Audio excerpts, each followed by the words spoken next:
Ladies and gentlemen, welcome to the Kata Chronicles.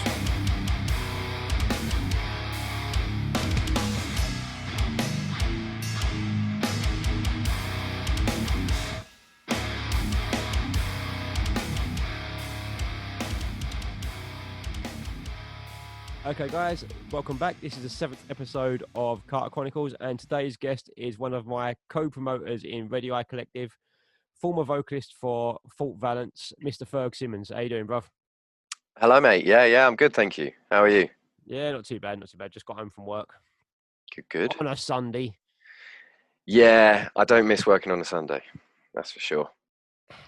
Because I get a Saturday as a guaranteed day off, which in retail is a rarity for anyone, I'll take it. Yeah. You know, I'll take a short Sunday day, which is a shorter day for me than having to work a Saturday. Yeah, I imagine Saturday's the busiest day as well.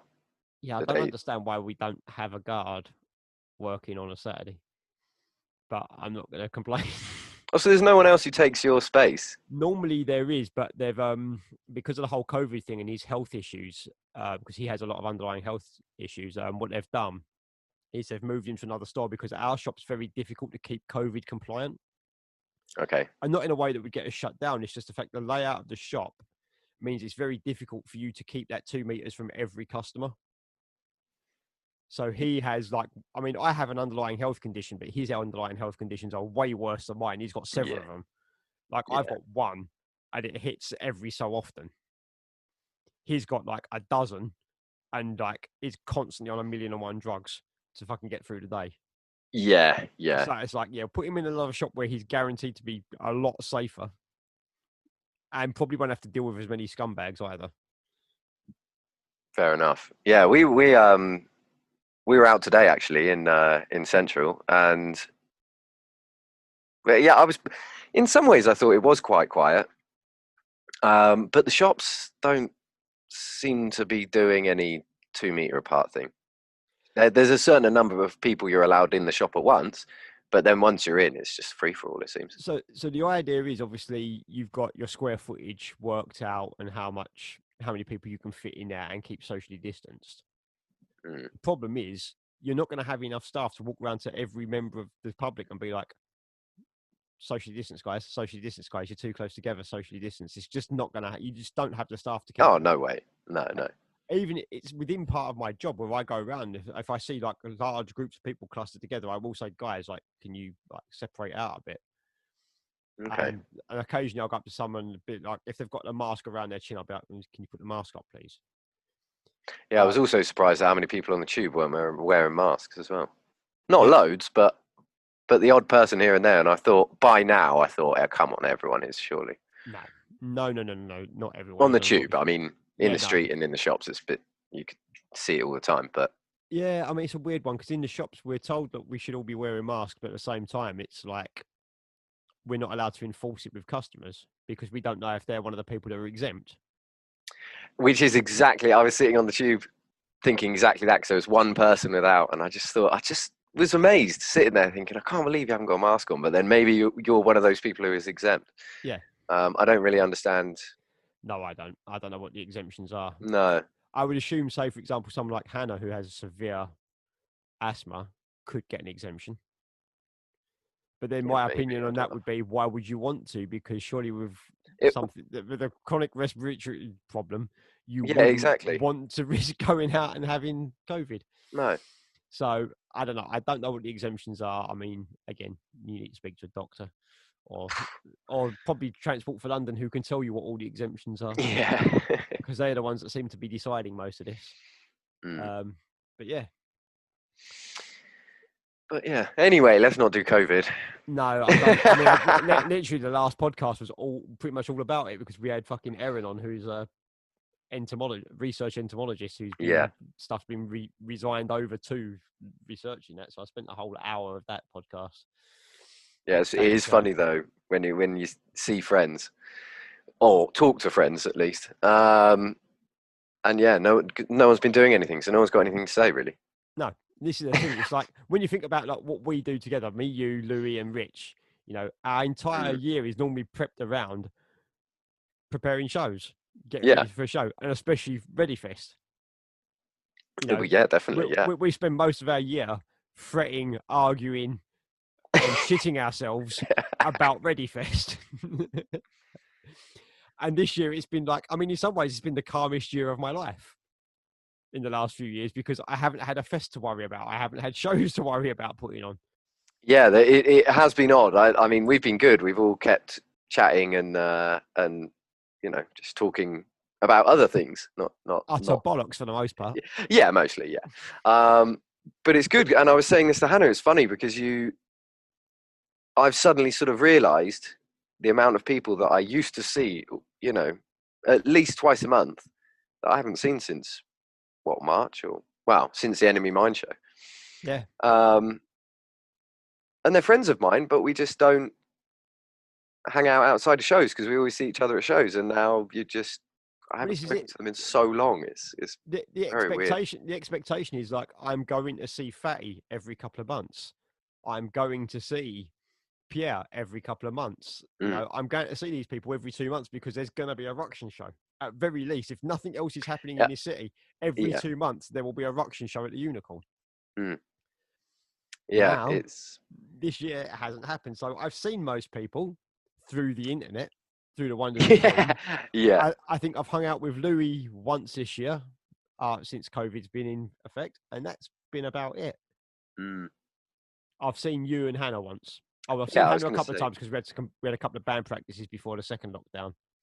Yeah, and we had our wander around London a few weeks ago. Well, whenever it was, I don't know. But that's the other thing. Time's just blurring into. Yeah. I mean, I can't believe it's nearly Christmas. This is it. It's like the middle of December now. Like it's it's what, the 13th today. Just the time basis, it's the 13th of December today. So yeah, and like, fuck, man, that's insane. Like we've lost an entire year, pretty much. Yeah. And for bands and stuff like that, it's been an absolute nightmare. Absolutely awful. Yeah, I mean, a friend of mine who's in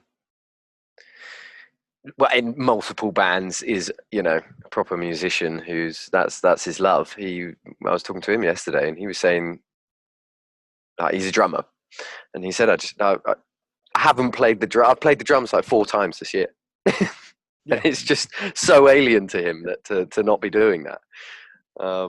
That's it. I mean, I just think about like the shows that were lined up just for my band. Like we had 3 shows lined up off the bat that didn't end up happening.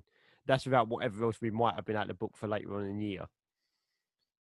Yeah, and those were good shows as well. They would have helped you to get more shows, definitely, those ones. Exactly, and it's just like, it's nuts. I mean, what's been great is seeing bands form in lockdown. Yeah. Like people have somehow figured out how to form bands in lockdown and put stuff out in the same way we did. They've somehow written and recorded at home or whatever, and then managed to bang the music out that way. Yeah, it's cool. It's as the people listening might not know, but since Fort Valence, I've been trying to do other bands, be in other bands. I've been through so many people in the hardcore scene who we've started a band and then someone drops out, or I don't know. There's always a reason. It's nothing. I've never fallen out with anybody over it, but there's always been a reason for it to eventually fizzle out. And that's what's happened this year for me again, was that I'd started something with some friends and it was looking good. And really, and it killed it really, which is a shame. I mean, who knows what might happen in the future, but that's at the moment. Is it. I think, COVID's killed a lot of stuff off at the moment, but you got to remember, come middle of next year, things should be looking up. Yeah, and people are going to be really eager to be doing things. So anyone that's really, really eager to do a hardcore band and needs a vocalist, I'm your man. Yeah, totally. If you're based in London.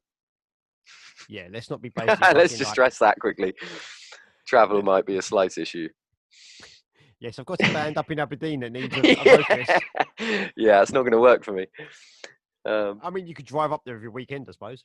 Drive up Friday night, do yeah, I'll take the practice, work van. Yeah, they'll love that. practice on Saturday, then drive back for Sunday evening. Hannah will love that. Hannah won't see you all fucking week. Yeah, it's yeah, God, so many people. So I've done bands with people who are just in so many other bands that Well, this is, that are really good UK hardcore bands now. But at the time, in some of those cases, that's why because we were trying to do something, and then they were doing this other band with someone, and it's become a much bigger thing. I mean, Which this is is why obviously understandable. specifically when we were recruiting Infraction, it was like, let's try to get people that, if at max they're only in one other band, Mm. we're good to go. Because Proven wasn't actually that bad, but obviously Gino started with Proven, but then ended up being in about 10 bands. Yeah. Like, and for whatever reason, Proven wasn't doing, even at our height, we wasn't doing a lot of shows. Mm. So like sometimes he'd be like, "Oh, this weekend I can't practice because I'm over in Europe with Crippler, or Ironed Out Yeah. doing this." And it's fair enough. I've got nothing against it, but it was that thing of like, when I was looking for Infraction, I was like, you know what? Let's try to knock that element of it on the head. That's what we tried to do with. I say we. It was, whoever.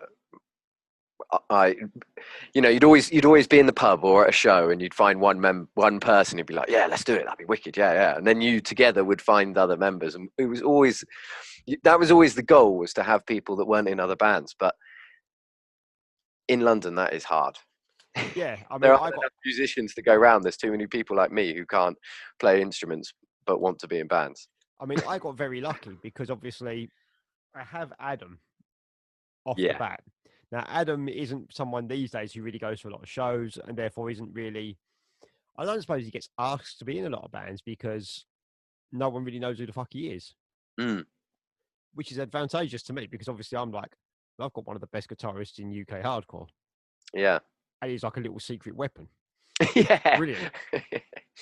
Him and Doolan, how the fuck they haven't been asked to be in 100 bands since Hellbent Die Hard is beyond me. But then that's part of it. I mean, I actually met Doolan at, when Fort Valence were recording at the Crow's Nest. Yeah. I don't know, 12 years ago or more. And he just turned up. Yeah. I'm assuming to hang out with Sam, and that's how we met him. All that lot of mates have been mates for years, sort of thing. Hence Hellbent Die Hard. But yeah, but Adam, we've only really become friends and spoken since Infraction. Yeah, which is mad. Yeah, exactly. So yeah, there you go. So yeah, we had him. So obviously I had him because we were writing Proven stuff anyway. It was like, fuck it, we'll knock out something else on the side. And it was going to be a side band to go along with Proven. Like, we're going to have Proven doing the main thing and we're doing Fraction on the side as and when. I'd spoken to Tom because I think at one point we was looking at Tom to join Proven when Rich left. Okay. And for whatever reason, that didn't happen. So I just thought, fuck it, we'll get him to do this. Then I don't know how, like, it must have been only like the second or third time I met Hannah, and she'd mentioned she played bass for Desolated. Yeah, that just to clarify, that was a one-off. Yeah. That was a stand-in thing. She wasn't. Yeah. But she'd mentioned that, and I was just kind of like, okay, cool. So you can obviously play something. And then she later on mentioned that she was more of a guitarist than a bass player. So when it came round to recruiting for Infraction, I was like, well, she's not in any bands. So I'll ask her. And then Carrie, we asked at the 20th anniversary of Ruction. Oh, okay. And that was literally because I was with Adam, because Proven were playing. So I was with Adam that day, and I was like, well, Tom's here, so we'll chat to him and make sure he's still in for it.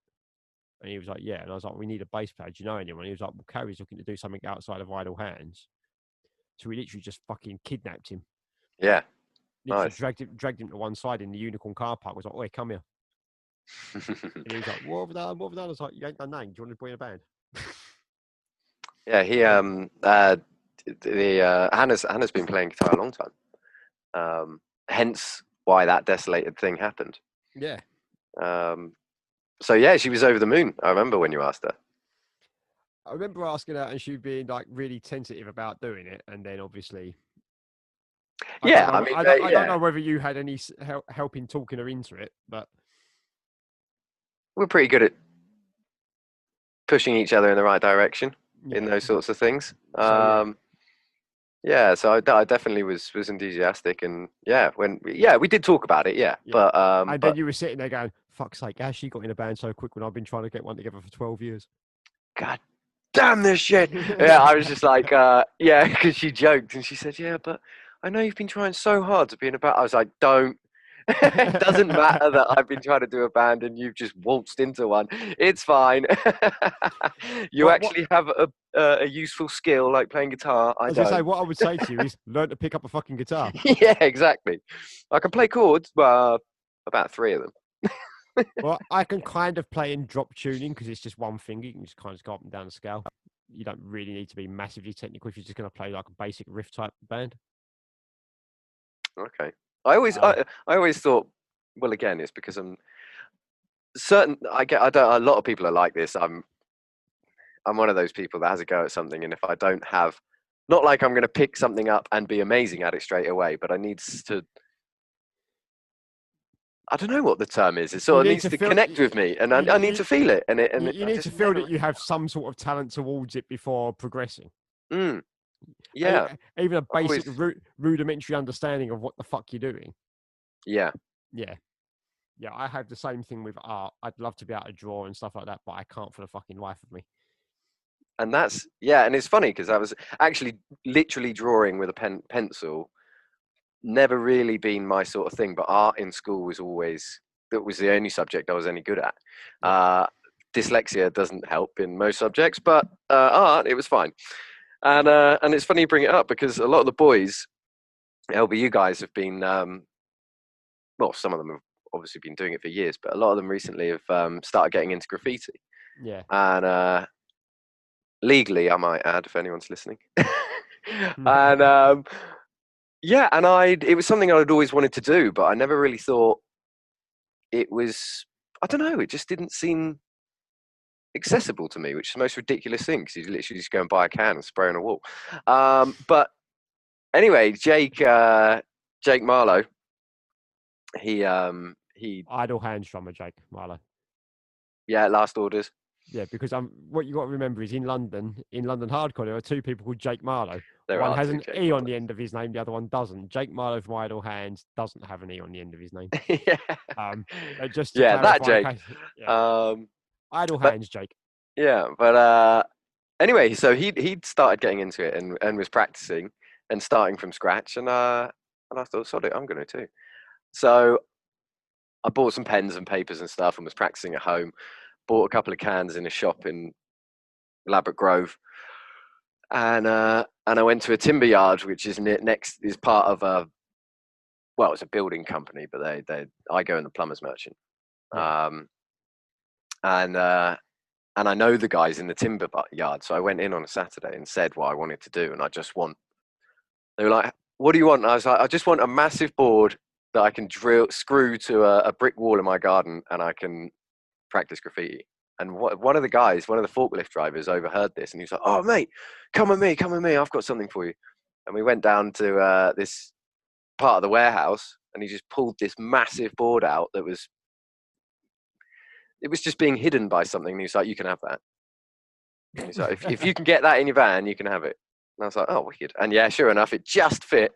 So yeah, I'm probably going to upset my neighbours, but I screwed this thing to the wall and have started practicing, fair enough. and I'm really enjoying it. It's wicked. I And haven't that's done it. anything arty like that in such a probably since school, really. And that's it. As long as you're enjoying it, who gives a fuck? Oh well, exactly. You Yeah, know, and like and graffiti's such a it's funny because I've been watching videos on YouTube and shit, and getting more into it. yeah, Um, Firstly, which makes me look at now that I'm more aware of techniques and the difficulty of it. But firstly made me look at graffiti differently that I see, yeah. and understand it more, and yeah, the the thing I've learned is a lot of people, there's obviously certain styles that people go for, Yeah. but it's basically a style of expression. You can do whatever you want. Yeah. I mean, So there's no rules. There's no, there's techniques, but do what you sometimes want. understanding like how something works is, even if you're not going to be any good at something, just understanding how something works can be interesting. Yeah, I definitely. And it mean, makes you appreciate things so much more. the prime example I use for that is the guy who does the artwork for Infraction. Yeah. He does it all on a tablet with his finger on a certain art program. I saw this recently. I got tattooed a few months ago, and the guy did the same thing. I couldn't believe it. Yeah. And so I downloaded the program onto my phone just Mm. to see what it was like. And now when I look at his artwork, I can see specifically what he's done. Like I can figure it out, because although I can't draw it, I can figure out exactly what parts of the program he's used and how he's used it. And the techniques he's used and And the stuff. techniques Yeah. he's used. Like, I can't do it, but I can understand how it works. And that for me is like, okay, now I get how he's done this and why it takes this amount of time or this, that, and the other. And I can appreciate it a hell of a lot more just because I fucked around with the same program. Yeah. Yeah. I mean, it sounds stupid, but I've never used to be a sort of practical DIY kind of guy until I decided to become a plumber. And knowing how and why things work or don't work, it is interesting. It's funny, and it's especially on the building side. I've realized how much, because I'm always a bit nervous if I go to a customer's house, for example. I've got to change a shower, and I'm gonna have to take this tile out, and I'm gonna have to smash a hole in this wall, and I'm gonna have to do this, this, and this. And the thought of that used to terrify me, and now it's just like, yeah, it's fine. You just put it back. Like, you know what you're doing. It's nothing. You can, it's not the end of the world. You can sort things out, and So it's good. you have to retile someone's bathroom if you punch a hole through the wall. Whoa, hang on a minute. I'm no Tyler. But a tile, I can put a tile back. No, I've not really had to do much tiling, but you have to do a lot of, again, woodwork as well, because a lot of people you do the plumbing and then they're like, they want it all boxed in. Yeah. And then I phone my plumber and my boss, and he's like, well, I'm not sending the builder around to do that. You can do it. And so I then have to learn on the spot how to do this. Yeah. And like, right, I need a couple of 2x4s, a couple of nails. Yeah, but that's it. But because you've got that basic knowledge of, you pick it, well, especially as a plumber, you're picking up things every day. Every day is a school day as a plumber. And yeah, and it's nice to be confident and know what you're doing and think, yeah, totally. oh, well, it doesn't matter that I just smashed that. I can I can fix just that. fix it. Yeah. Yeah, exactly. Not that I go in too heavy-handed, but no, but I mean, it's just that sort of thing of like, once you do it a few times, you kind of you can adapt them basic skills to something else. Yeah, exactly. Yeah. Yeah, and that's the other thing actually is a lot of, for example, I go in, a lot of our customers are extremely wealthy, and you go into some very nice places. Yes. Simple answer. No, obviously a lot of my customers are absolutely lovely, and it doesn't make any difference how rich they are. But unfortunately, a lot of others does seem to be a bit of a trait. Anyway, yeah, a lot of them. So I went into this guy's house the other day, and his toilet was overrunning. Nothing major. It's absolutely easy to fix, but it was completely hidden behind the wall, and there was a cupboard behind the wall. In the wall. And he was like, yes, it's in there. I don't know how you're going to get to it. And I was like, neither do I.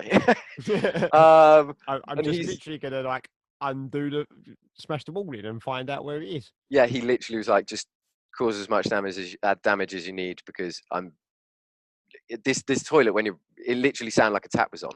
It was just literally running into the pan.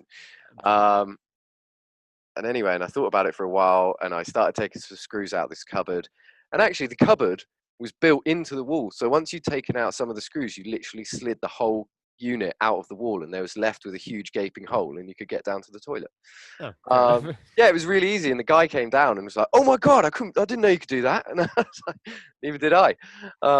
You should have been like, "Oh, this is a typical thing. Don't worry, I'm used to it."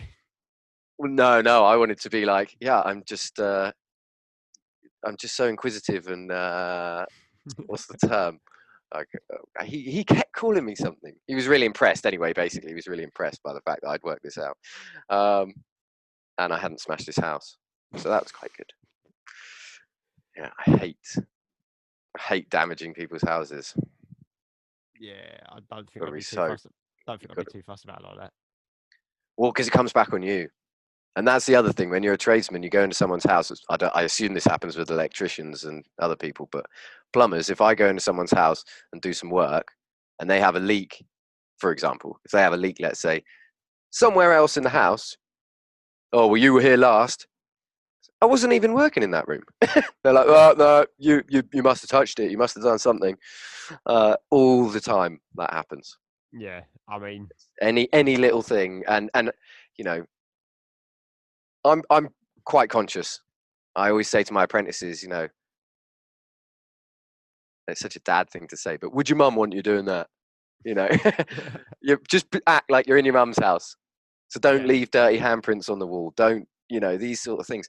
And it's amazing how many times I've had to go back to other people's property. Go back to people's properties after other engineers of ours have been, and I've been sent to clean it up because my boss knows I'll do a good job. yeah, But then these, you know, and you walk in, you're like, shit, I can't believe they left it like this. I've had to do that a few times. yeah. I've been with the company a really long time, so yeah. Yeah, no, when things go wrong, I often am the one who's sent to go and sort it out. yeah, no. I mean, yeah, fuck all that bullshit. That's not me. No, but then I couldn't stand in a shop all day. I couldn't do that. What you do? Yeah, I mean, my job's pretty simple until it gets. The thing is, like, my job's never boring. That's the good thing about my job. It's like constantly alert all of the time. Mm. Especially in the shop that I'm actually in, because of like the area I'm in has a huge problem with like homelessness and drug addiction. Yeah. Which, especially at this time of year, I've got a lot of like incoming thieves. Mm. You know, and I was talking to a friend about this on the phone today. I was like, you know, there's parts of me sometimes when I see them, I'm like, I'd quite happily just give them the fucking stuff because they're homeless, they're freezing their asses off out in the cold. Yeah. You know, and just the human element of me is like, you know, what difference is like a fucking quilt going to make to this company that I work for? Yeah. Honestly, like, yes, it's going to look bad on my particular store stock loss result, which reflects badly on me and loses me my bonus and all that sort of shit. But at the end of the day, this girl is going to fucking freeze to death in the streets. So there's elements of me where I'm just like, I'm not, you know, if they get away with it, they get away with it. I couldn't give a fuck. Yeah. I know what you mean. Definitely You know what you mean. know, so there's always that element of it. The ones I have no issue stopping is the people that are just general thieving scumbags, and they're not doing it because they need it. They're doing it just because. Yeah. Like, and in my shop, you don't get too many of those. Like, we don't really have that sort of local thief. Okay. You get the odd school kid trying it with the makeup and stuff like that, and you just sort of look at them. Take Like, them around the back, give them a quick slap, and then send them on the way. oh, if only. It's generally just because you can see them, you can see the way they're acting, and as soon as they go that next to the door, you go, "Wait, come here, empty your pockets." Oh, but I mean, occasionally I've done a couple of like, right, come into the office and scare them, pretend I'm going to phone the police and all the rest of it. I'm never going to phone the police for fucking $4.99 fucking lipstick. No cunt's going to come. No. You know, the cops aren't going to come out. I mean, the cops literally tell you if it's less than 50 quid or less than 100 quid, we ain't showing up. We've got too much shit to do. Yeah. Yeah. Well, I guess. Yeah.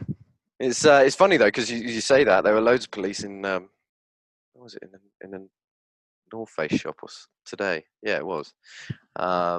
Loads of them. So we assumed as we were going past that they've just been robbed. Probably. I mean, it depends on how it goes because, like, I've had situations where, like, there are police all dotted around Ilford, but they're not the local police. They're there on some sort of operation or something. Mm. So even though there's like 20 cops dotted around the area, I'll phone 101 and be told you've got a 3-hour wait before an officer turns up. You're like, but there's like 5 officers stood outside the fucking shopping centre.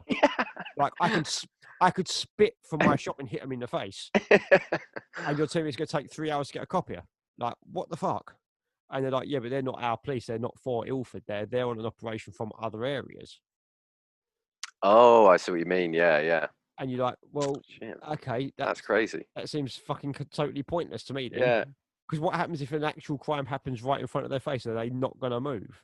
yeah. Because That's not my job. Yeah, they're on a separate operation. I was like, that's ridiculous. That's the trade term. That's not my job. Yeah, not my job. Ain't my fucking problem. That's the thing, as I was saying with plumbers, I get loads of those. Oh, it's not really my department, but yeah, all right, I'll have to take a look at it. Yeah, get that all the time, but yeah, it's always fun.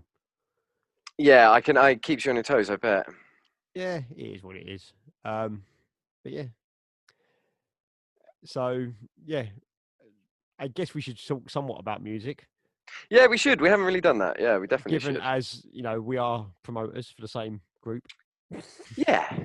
But I'm probably the most out of touch member of the group as regards new music, and you are the one guy I know that still believes in one scene, one unity, where the rest of us are way too cynical. Yeah, yeah, that's true. Sorry, I don't know if you can hear me. I'm trying to. Well, I mean, I'm definitely too cynical. I can't really say that for Louis or Rich. I can't speak for them, but I'm massively cynical on that whole thing. So, I don't know. It's a dream, isn't it? It's funny when I came up musically. I guess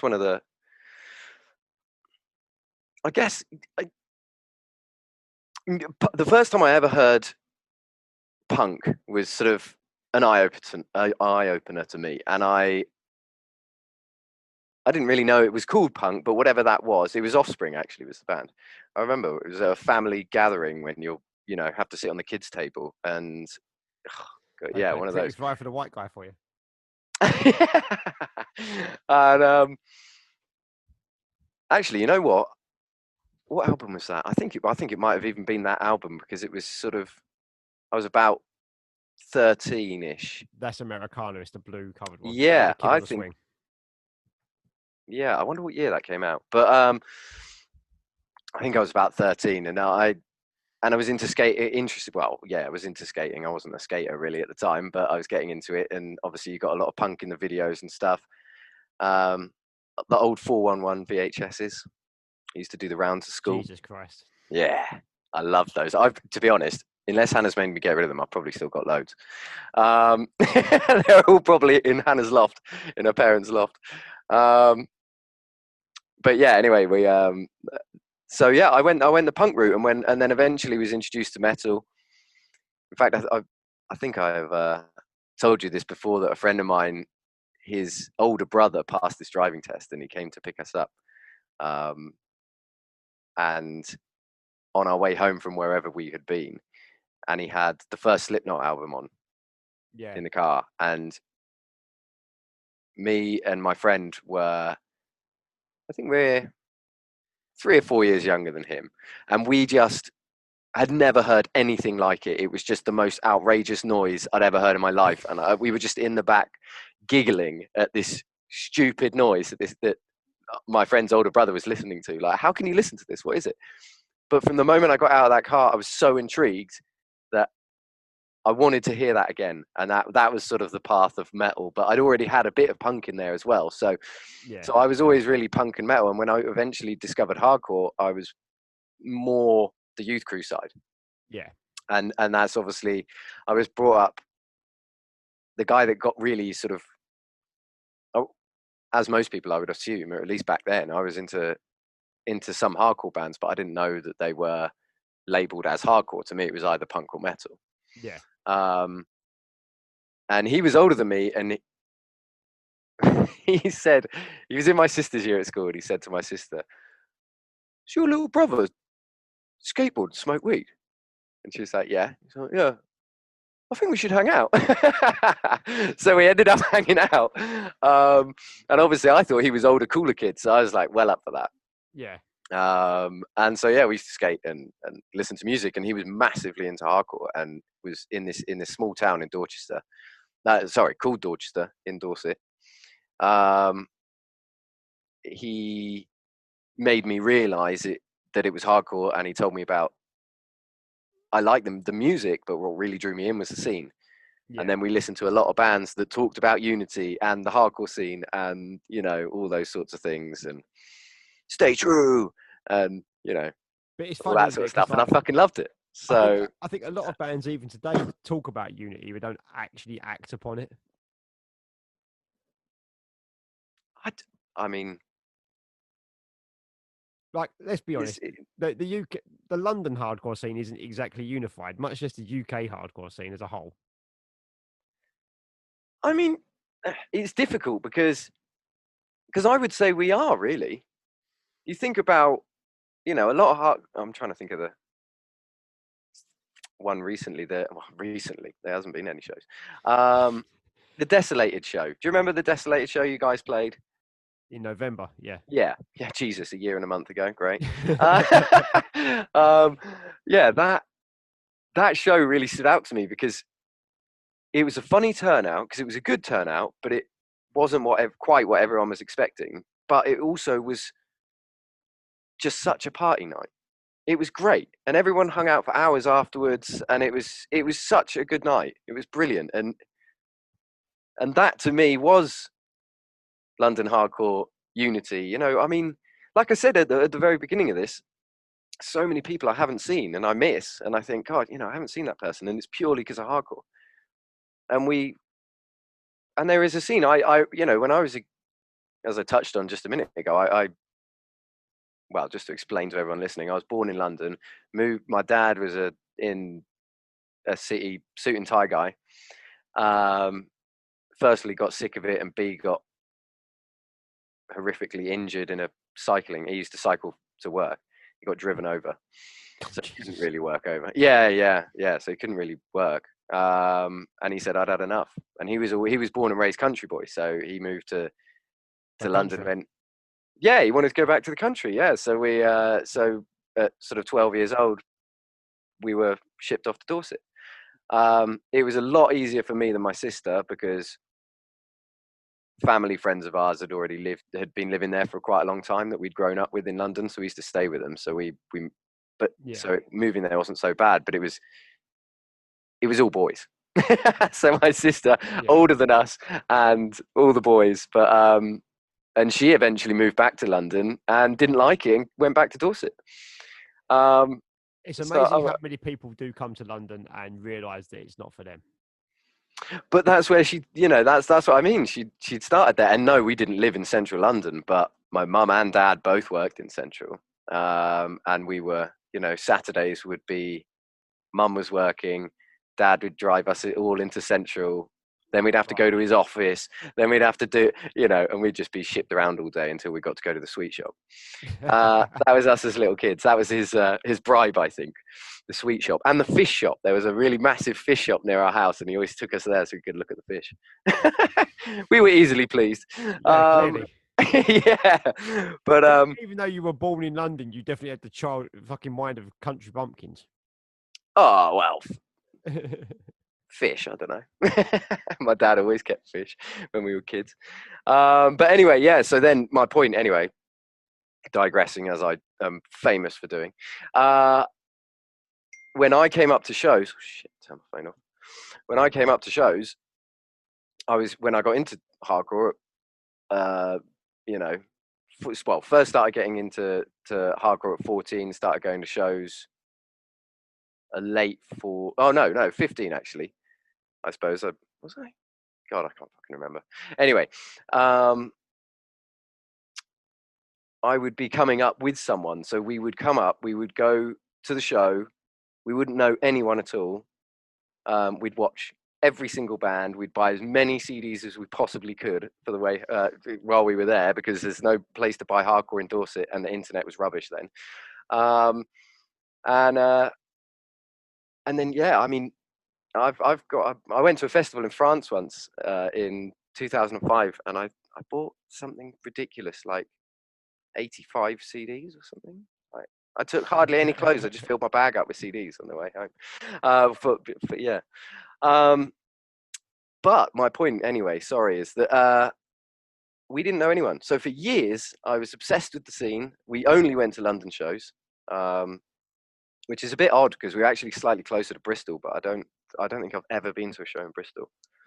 Not even one of like the Ruction shows when we've gone down there. Did you not come to the Stout thing? No, Okay. I didn't. I wonder if that's I've got a DVD.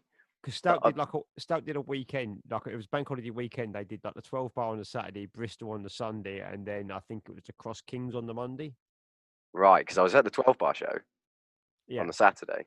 Yeah. But no, not the other ones. But yeah. So anyway, we'd come up. We didn't know anybody, but it was the scene. I just loved. That's how he described it to me. He'd always talk about. That's why we started going to shows, because my friend would say he'd talk about the scene and he'd be playing me all these American bands, and then one day I asked who one of these bands was that we were listening to, and he said, "Oh yeah," and said who it was. Knuck with us. They're from London, so we started going to London shows. But like I said, we didn't know anyone, and then when my band started, well, a bit before, I knew DBS, I knew a few people because I've been coming to London for almost 10 years by then. Yeah. 8. And then by the time my band started, obviously then we got to meet more and more people. And it's, so I've seen it from both sides of knowing no one and being the guy, that just does his own thing and just loves the going to the show is the event and loves it. And now I've got the bit where I now know everyone and I can go to a show, and even if I go by myself, I know within 2 minutes of arriving I'm going to know someone, and it's really nice. It's great. So I do have faith in the unity of the hardcore scene. I'm not saying there's no unity, but I'm saying that this whole idea of a one scene, one unity, nah. Yeah, I mean, and I get what you mean, but then I don't feel that unity with any other scene that exists because I'm not part of it. Oh God, So no! it is one scene. Unity, I mean, we're talking about. Erin was talking about it on the last podcast, and she was saying, even though she's not really into hardcore, she went, of all the scenes that I know of, the one that seems the most unified and more like a community is the hardcore scene. Yeah. I was like, yeah, I'd agree with that. However, it's not, when you're in it, it's not necessarily as unified and as nice and as pleasant as it probably looks out from the outside. No, well, that's very true. But then that you'd find that in every case. You'll find that think in any community, any yeah, kind exactly. of community, in any kind of scene, regardless you talk about music, talk about gaming, or whatever kind of scene or community you're talking about. There's going to be arseholes. Yeah, that's just the nature of human. That's just people. And I think it's also so difficult when you talk to people who've been pre-internet and post-internet or current situation, not post. But I think that the in some ways the internet's been a wonderful thing for the hardcore scene. It's been, people can get their music out there, you can get access to it. Like I said, we used to spend so much money on CDs because there was no way of listening to hardcore in Dorset unless you bought the CDs at the shows. Yeah. And I even remember you'd go to shows and you'd pick up as many flyers as you could, because it was a struggle to get, I couldn't go to London every weekend, but you would find some shows I'm definitely going to go to that one or whatever. And there are people out there, probably, it wouldn't surprise me if it was someone I now know, but I remember as a 15-year-old, on my parents' landline, ringing the telephone number on the flyer to check what the availability of the tickets were, because I didn't want to go all the way from Dorset to London and not get in. But I was early days to hardcore, and I phoned this guy, phoned this landline number, and their mum answered and shouted, whoever it was, like, David, or, whatever, shouted for their kid, who came down and was like, yeah.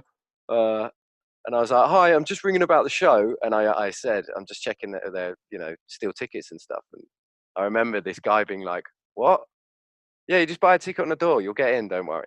And obviously now, much more involved in hardcore, I would have had exactly the same reaction to this kid who'd phoned me up. I'd just be like, "What? Why are you ringing me? Of course you're going to get in." Yeah, like trust me, there's no issue. Yeah, But then it's you like say, 5 small London bands that it's not but then an you issue. say that, but then you look at some of the shows we've put on ourselves, and we're like, look at Enemy Mind. Enemy Mind cleared out real quick, Yeah, that is true, and and we had that sort of in some ways was why I did it, because small venues and stuff like that, and I didn't know the London venues. But now, for example, if I knew that show was going on in the Black Heart, I know, well, the Black Heart's not much bigger than most people's bedrooms. I better get there quick. yeah, exactly. Like, I mean, we did sell all that on the door, but like we were turning people away towards. Like, Yeah, we were. by the time we're split knuckle were playing. I think we were like, okay, we're pretty close to fucking capacity here. Yeah, We're, there were a lot of people you and I turned away that night. and they were the first band on, if I remember Yeah, correctly. And I was like, we're pretty close. I think they were. We're split knuckle, bund them out, cold hard truth, enemy mind. And like, Yeah, definitely by the time like cold hard truth were on, we were like, we're fucked. Like, we got nowhere else to put people. yeah, and that venue is another one because there's basically no stage, and it's really small. Everyone wants to stand as close as possible so they can see, but then you walk in the door and you just step forward. No one goes around the corner and steps at the back. No. Because you can't see a bloody thing. But then they all pile up by the door and you can't get in. Yeah. It's I remember actually I had to ask Pierre to tell everyone to move forward because just couldn't get in the During venue. Bund when it was like, can you get people to move forward? Because Yeah, like we've got people spilling out back into the fucking stairwell. yeah, and that again, that venue, that stairwell's nightmare. Yeah, it was. I mean, it was a great show. Oh yeah. But it Don't was get just me one of wrong. them things where me and you were That's on the really door good. being like, right, we've got problems here. Yeah, We've got some actual like handling problems here. Like, we need to shift people around. We need to like yeah, get because generally, because you do. I mean, you do often have that. You put the entrance to a hardcore show at the back of the room. People walk in until they reach the pit line and go, "Whoa, well, I'm not going any further than that," and then it all yeah. backs up because the same thing at the New Cross Inn, but obviously that's way bigger, and Yeah. that venue is great. I The do really like that the venue. New Cross in the one that cracked me up the most, I think, was when we did the last Ready Fest. And it was Strife, and the Mm, only way to see Strife from where because we're obviously at the ticket booth right next to the door, yeah, and you could not see fuck all because everyone was literally rammed. Like, it yeah. was packed from front to back, and I was just like, oh, oh shit! Like, this is going to be manic. That was a sit back and with a big smile on your face moment for me. A, we were putting on Strife, and B, it was fucking rammed. It's Yeah, like, this is wicked. I mean, putting on. If you told me Strife were going to play the New Cross in, and I wasn't putting it on, I'd have been there like a shot. Oh hell yeah, same here. Like, I Definitely. fucking love Strife, so it was Yeah. like brilliant. The fact that I was putting it on and was getting a free ticket to this, Yeah. I Yeah, was just like, exactly. I get to see Strife for free, and on top of it, I get to see Igor Cavalera drum for them. Yeah. I mean, okay, it was like one song or whatever, and it was a cover, but That was yeah, that's the closest I'm probably ever going to get to put in a classic Sepultura lineup on. yeah, but as silly as it sounds, the other thing as well for me was that, I mean, regardless of their well, yeah, anyway, I was going to say that means Igor Cavalera, and probably, I'm assuming they have a fairly good relationship, his brother Max, know about our fest because he said, "Oh yeah, so I stood in with I did a song with Strife the other day at this thing called Ready Fest in London." I mean, if it was my brother, I probably would end up telling him. You know what I mean? Yeah, I mean, So that's cool. That's wicked. it was just like, because I remember being handed the guest list for who, like, for Strife's guest list from their tour manager, Errol. Mm. And I was looking through it, and I saw Igor Cavalera, and I was like, is that a joke? I totally missed that. I didn't And notice I was until just kind of like, is that a name down there just for the sake of putting it down? Like, what the fuck? And obviously, in the back of my mind, I was like, well, I know Igor has done some drumming for them in recording and that. yeah, didn't they do? I know he's Haven't they definitely. toured or something as well? Yeah, That's it. Strife came over with Sepultura when one of the first times they came over. Oh right, yeah, I thought it But was. I knew because Strife obviously split up for years and years and years. Mm. And then when they came back, I know that on that comeback album, Igor was drumming for them.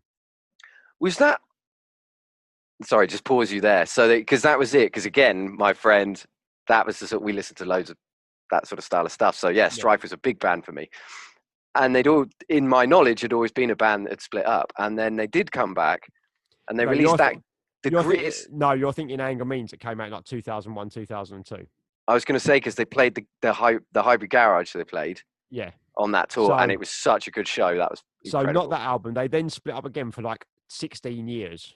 Yeah, then and then they came back in like 2014, 2015, something like that. Yeah, it was a long that's time. why I was asking about. But that's the album that Igor apparently did drums for. Oh right, it's that one. Oh, okay. Obviously, they then got a live drummer to play it or whatever. But I think he played drums on the entire album, or EP or whatever it is. That. So I knew there was a relationship between the two bands, and I was just like, it's not going to happen. And again, you just don't think anything of it. You just kind of go, yeah, whatever. Yeah. We know from obviously their rider thing, they've got 15 guest list spots provided for them because that's what the contract says. So it's like whatever. And I don't even think I saw him come in to the building.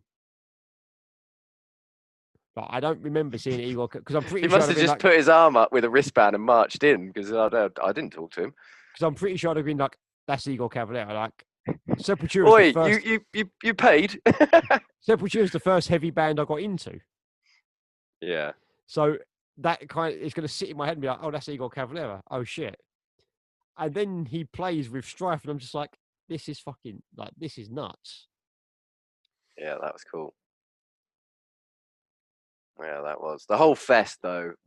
Yeah, just quickly, as probably not many people have. To anybody listening who comes to our shows or fests, you have no idea what it means to us. In fact, you might do because, as I just said, me and John sitting there grinning like children while Strife play because the room's packed. Yeah, I mean, it really does mean a lot. It means a lot to the four of us. It's incredible that people it's incredible how quick we've gone from putting on 50 caliber at that first show, 50 caliber at T-chances to Marauder. Well, Cold Hard Truth's 10th anniversary was the first all day we did. Yeah. Marauder at the first Ready Fest, and then Strife and Archangel at the second one. And that's the other thing I was going to say about the hardcore scene is shows, because this is, I mean, I know when we all started and you came up with the idea of Ready Eye, was that I had a bit of previous knowledge. I had put on shows before when my band Fort Valence. The only people who really seemed to care about my band were, well, us and the kids in Bournemouth, which is where, again, in this town that I was living in, there was nothing. Yeah. But Bournemouth, they had shows. Not a great scene. However, I will shout out a guy called Dom who has, well, the whole time I've known him, which is probably since I was about 18. No, I don't know. At least 15 years probably now, at least. He's been put on shows, busting his ass for Bournemouth. Metal, punk, hardcore, whatever, but he's been busting his ass. But there wasn't a huge amount of hardcore. So with us, getting on shows was quite hard because we were 5 kids from Dorset that no one really knew. We were in the MySpace days, it was a pain in the ass. So it's the best way to get on good shows. Book your own shows. So that's what I did. So I started booking bands that I wanted to see in Bournemouth, so then we could play with them. Yeah. And it worked. And the kids started coming to the shows more and people would travel. Yeah. I first met Johnny Pipes. I first met him because he was at Southampton and the impression I got is he didn't know many hardcore kids and he'd seen a flyer online that I'd posted about in Bournemouth. So he came down and he used to come to all our shows as well. And it was a good little community for a little while. Yeah. I think a lot of them little regional ones were great at the time. Yeah, I mean, Canterbury used to have an amazing scene. I mean, the guy that got me properly into hardcore I was talking about, he went to Canterbury Uni purely because of the scene. Yeah, I mean, Canterbury had a great scene. Essex still now has a great scene, but it wavered in the middle for a bit. But it had a great scene of everything from like Special Move, Death Skulls, Unite, all that kind of thing. Oh yeah, and yeah, Raiden, Unite being one of my all-time favorite bands. yeah, bands like Raiden. Then it kind of had a bit of a middle bit where there wasn't too much going on over there, and now it's got a resurgence with bands like Split Knuckle and all that not coming back through. So Yeah, it's funny, and it was, like I said, it was really good. I mean, this is actually going to lead into something I did want to bring up. But the South Coast seemed to take more notice of us. So we played Bournemouth and Southampton and Portsmouth and various places. yeah, Plymouth. We played in Plymouth a lot. oh Scummoth, I I've played some really good shows in Plymouth. They really they got it, and that was the thing. It was only in those places that I remember putting on Prowler in Bournemouth, and everyone, without meaning to sound arrogant, because no one cared about our bands anywhere else, so I'm really not being. But in Bournemouth, people went fucking nuts. yeah. And I remember putting the show I put on with again, like I said, I put Prowler on a few times because I like them, and I get on well with the guys. So they played a few times, and I remember Nathan coming up to me after a set, and he's like, "How the fuck are we meant to go on after that?" It's like, what? You're Prowler? What are you talking about? And obviously they smashed it, and Prowler are fucking incredible. So yeah, but that was the only place. If that had been in a different town, he would never have said that. It was Yeah. only Bournemouth. But I did want to bring up Plymouth. By the way, anyone who's from Plymouth, the only reason I called it Scummoth is literally because I have friends from Exeter and they've always referred to it as Scummoth because there's some sort of rivalry between the two. I don't know if it's a football rivalry or whether it's something else between the two towns. What, Plymouth and Exeter? Yeah. I know there's a All football right. rivalry Oh, there, but no idea. there's generally a sort of city rivalry between them regardless of the football. I think it's got something to do with the capital of Devon being moved or something. Mm. Something like And that. I'm always rude about Devon because obviously I'm 50% Dorset. So Yeah. Dorset, Devon, and everyone only seems to remember Devon. Oh yeah, you live in Devon. It's like, no, I live in Dorset. Yeah, same thing. Yeah, it's not. And I'll be honest, I'd much rather live in Devon than Dorset. Oh, it's further away from London. Yeah, but sometimes that might not be a bad thing. No, it makes a hell of a difference. My parents moved to Devon for 2 or 3 years at one stage, and I was I was back in London by then, and I was going to say, your dad wasn't still trying to cycle to work from there, was he? no, yeah, that little bit on the map, it looks like nothing, but bloody hell, it takes your journey from 3 hours to 4.5, 5 hours. I was Fucking going to nuts. say, knowing I used to go and see friends of mine down in Exeter, and obviously my ex's family down in Torquay, and it's about 4 hours on the Yeah, road to like yeah. Torquay and Exeter. Well, Exeter, yeah, Torquay would be further. I would have thought. I Yeah, think that's, it's 4.5, 5 hours, something yeah, like that. yeah. Hit a bad day. Horrible. Anyway, but yeah, so Plymouth were always great to us. Yeah, And again, whenever I used to book weekenders, because again, I wanted to tour, and it was easier if I booked it. So I did, yeah, and then totally. I'd ask mates bands. So again, I did a weekender with, it was Cartel and Prowler. Um, yeah. Oh, and Bide Your Time played two of the dates, but they couldn't. I think it was the Plymouth date they couldn't make. I mean, just to Um, interrupt you, it sounds like you've been the most successful person at getting Prowler to actually play shows. Oh yeah, I've got them to play a lot of shows over the years. Yeah, Because Prowler are notoriously difficult to actually get them to yeah, play a show.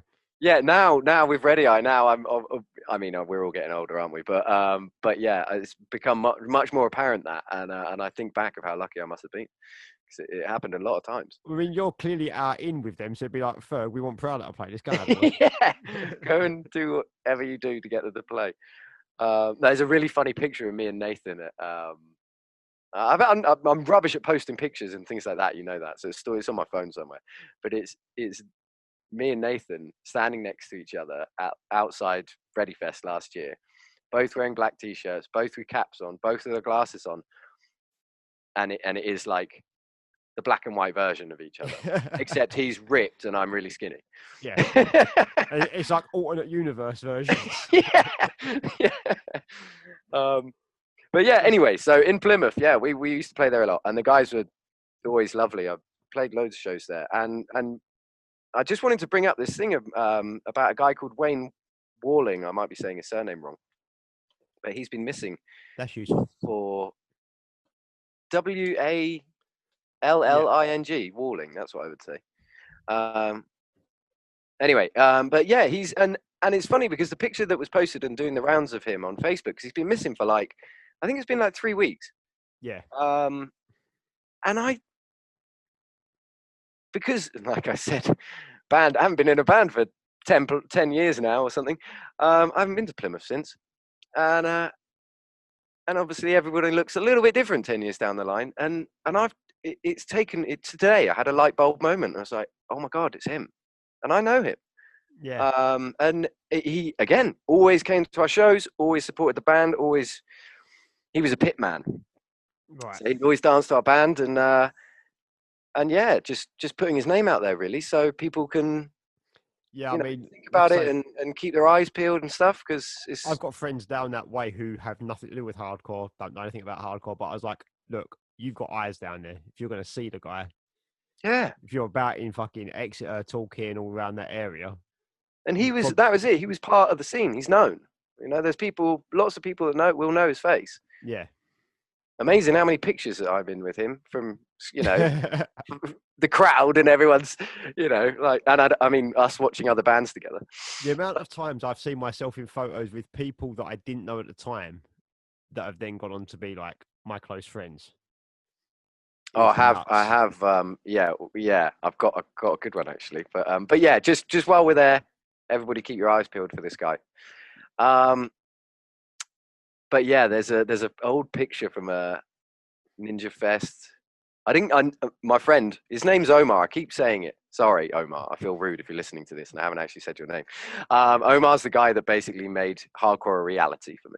Yeah. And yeah, he went to the first Ninja Fest and he came back, and then the first Ninja Fest was mostly UK.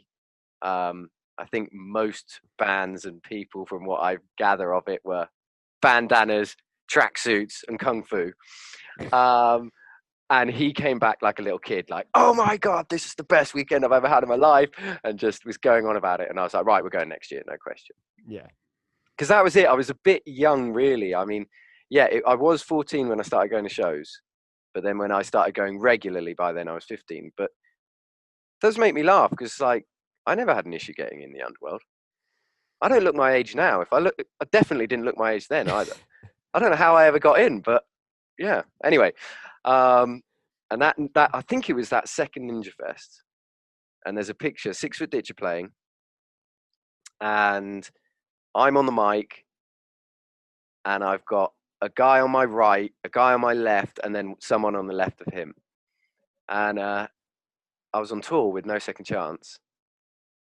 And one of the guys in the picture is Barlow from In Human Nature, Hang the Bastard. Yeah. Yeah. And he was one of the very first people that I met properly in hardcore.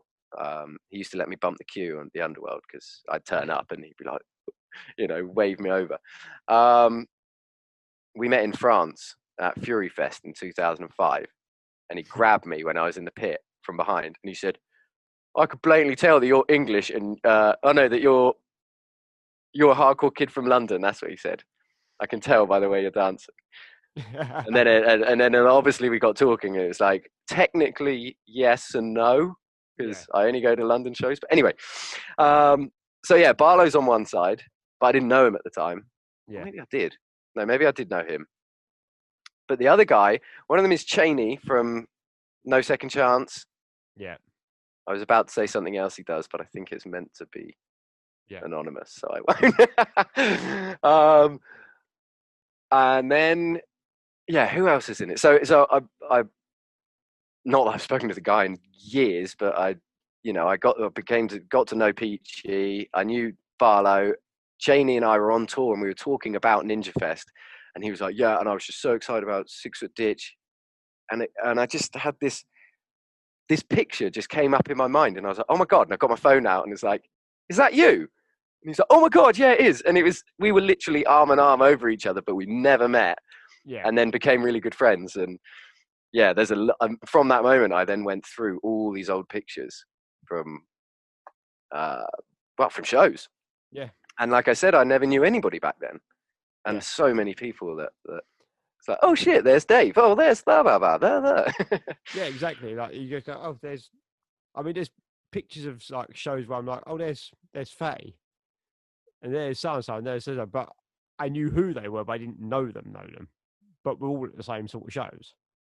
Yeah, and I only had that with the bands. So my mostly Omar, because he was more knowledgeable than me about it. He'd be like, "Oh, that's the dude from Nine Bar, and that's the guy from Knuckle Dust, and that, or whatever." Yeah. And I've always been good with faces, so I ended up learning. I knew who loads of people were, but years before we ever met, and they Had a conversation with you. yeah. I mean, the first conversation I had with Fatty, and it's definitely why I want to get him on the podcast at some point. Oh yeah, you go. We were talking about films, and he was like, "Oh, you've got to watch this film, Men Behind the Sun." One of the most disturbing fucking films I've ever watched.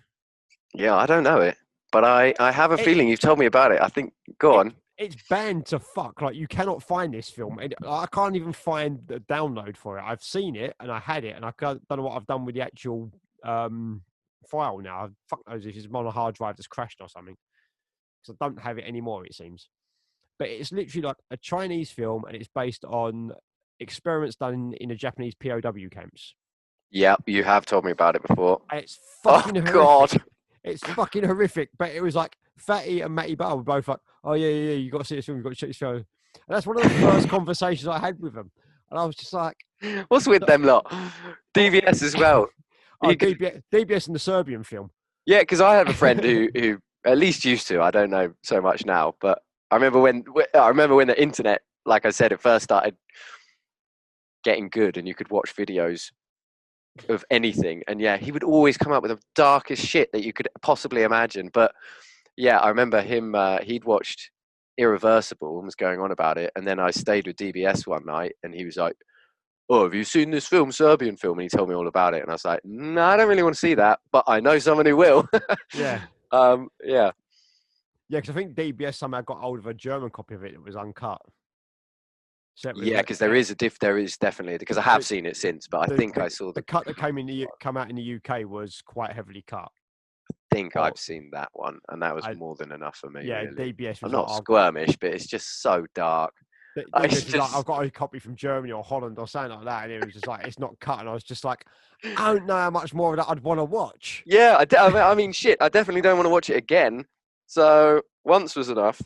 My friend Fort Valence, the drummer, used to he had a wicked flat in Bournemouth. He rented it, but it was above a bank. So and it was massive. I don't know how the hell he must have been well cheap, because he was on the dole most of the time. But yeah, it had a wicked roof terrace, so you could walk out onto the roof of the bank and like look down onto the high street. Right, yeah. It was wicked. But because it was a bank, I'm assuming it will have been fairly well protected. We could make as much noise as you fucking want. So we had full band practices all day Saturday in his flat, and it was incredible. But yeah, I remember one day when we were there for the weekend, we used to just go for the whole weekend. And when I was doing my plumbing course in Poole, generally, for some reason, I got very lucky. My one day at college a week was either a Monday or a Friday. So then I'd just go for the whole weekend. Yeah. And and our guitarist, who's always, since we were kids, he wakes up so fucking early. Even if he's been out on the piss all night, he'll still wake up at like 7 and be like, "Right, let's do something." It's like, no. Anyway, so that happened, and he knows that I sleep all night, all day. So he got up, walked into town, came back with loads of DVDs, and I got up, and he's like sitting there with a bowl of cereal, just him in this flat. He's like, "Oh yeah, I just bought some DVDs." Like, come and sit down. So I went and sat down, eating breakfast, and I was like, right, what are we watching? He's like, Serbian film. I was like, what the fuck? And that's the first thing I did that day. Not for breakfast, I fucking. Yeah, great. We both sort of sat there in silence at the end, like, woof, Jesus. Yeah, but there That are was a some, bit much. there are films you can watch.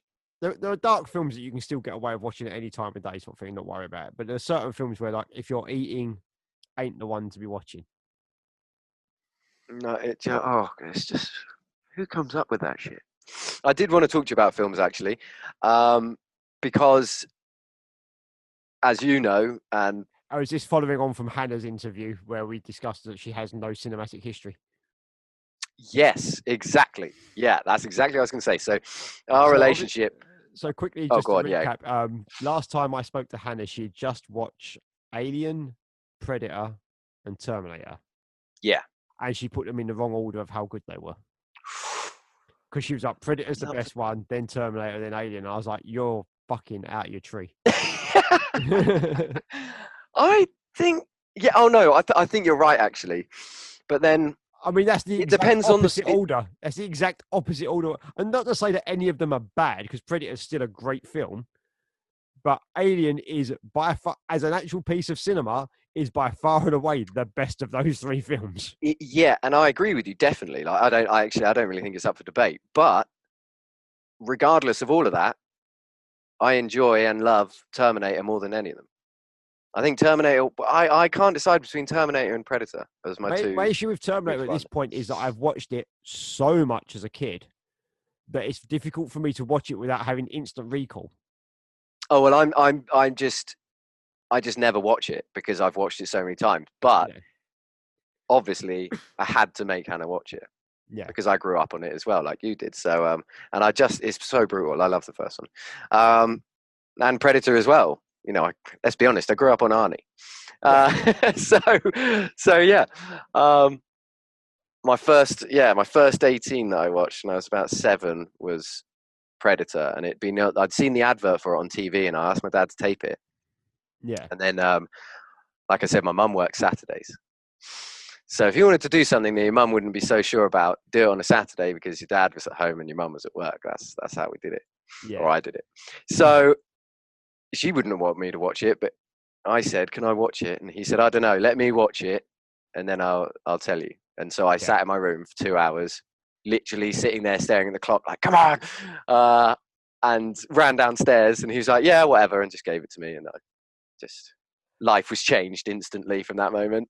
I mean, I remember watching that because every sort of fortnight, every other week, my mum would go over to a friend of hers house, and I would go with her. And her friend had kids that are a bit older than me because obviously my parents had me quite late in life. So the youngest son there was 5 years older than me. Okay. And the middle son was about 7 or 8 years older than me. And that's definitely bad influence territory there. Yeah. And they had rented Predator. Wicked. And we watched it. And to be honest, you got to remember that, I mean, when did Predator come out? 86, 87, something like that? 86? Yeah, roughly, yeah. So by that point, I'd already seen The Terminator. I'd already seen Nightmare on Elm Street and stuff like that. So it didn't faze me. But there are some scenes in that there. If that's the first sort of 18 and over film you're watching, things like when you see Jesse Ventura after he's been shot and his entire fucking upper body is a hole. Yeah. And the skinned bodies at the very start of it, you think the terrorists have got hold of them. That was the scene I thought you were going to say, because ironically, because he taped it off the TV, that bit had been cut out. I was going to say that's cut from several versions I've seen where there's. I was at least probably 18, 19 the first time I saw that, and was like, "Whoa, I don't remember this scene," because I'd always watched the VHS. They pulled a bush back, didn't they? And then there's all them fucking skinned bodies, yeah. Yeah. So yeah, they're like. I got into them sort of films really early. And funny enough, I just recently watched the last Rambo film. Oh, I haven't seen that. I'd quite like to do sit through and watch all the Rambos. I've done it with a few old things recently. I know Hannah doesn't like films to do with war and things like that. And no, but I'm not sure if Rambo really counts. There's a whole lot of things about PTSD and all that in it. That's true. which you kind of don't realize when you're a kid watching it. And I didn't Hmm. really pick up on until fairly recently that like the entire first Rambo film is about a guy suffering from PTSD. Yeah, Like, it's not a yeah. because Because it's funny. I guess my dad was never a Rambo guy. Stallone or whatever. So yeah. I saw the first. Well, that's why I want to watch all of them because I'm not sure if I've seen them all. I've definitely seen the first one, and I think the second one. Yeah, they get Yeah, I'd do. two and three kind of blend into one for me. Like I can't remember exactly which scenes are in which half the time. Yeah, Four is very vivid because there's such a gap between three and four coming out that you kind of remember four quite well. And then there's such okay. a gap again between four and five, and obviously five only came out the other year, Mm, so it's kind of fresh. And the first one's so iconic in what it does that you'll never forget that. It's like the first Rocky film. The first Rocky film is really iconic. yeah, and The first, actually, again, they're another film that I want to watch because I think I've only seen the first one. and funny enough, the first one's the Oscar winner. The first one is usually the best with most It's things, just but really strange that you don't think of a Rocky film as being something that would win an Oscar. no, I guess not.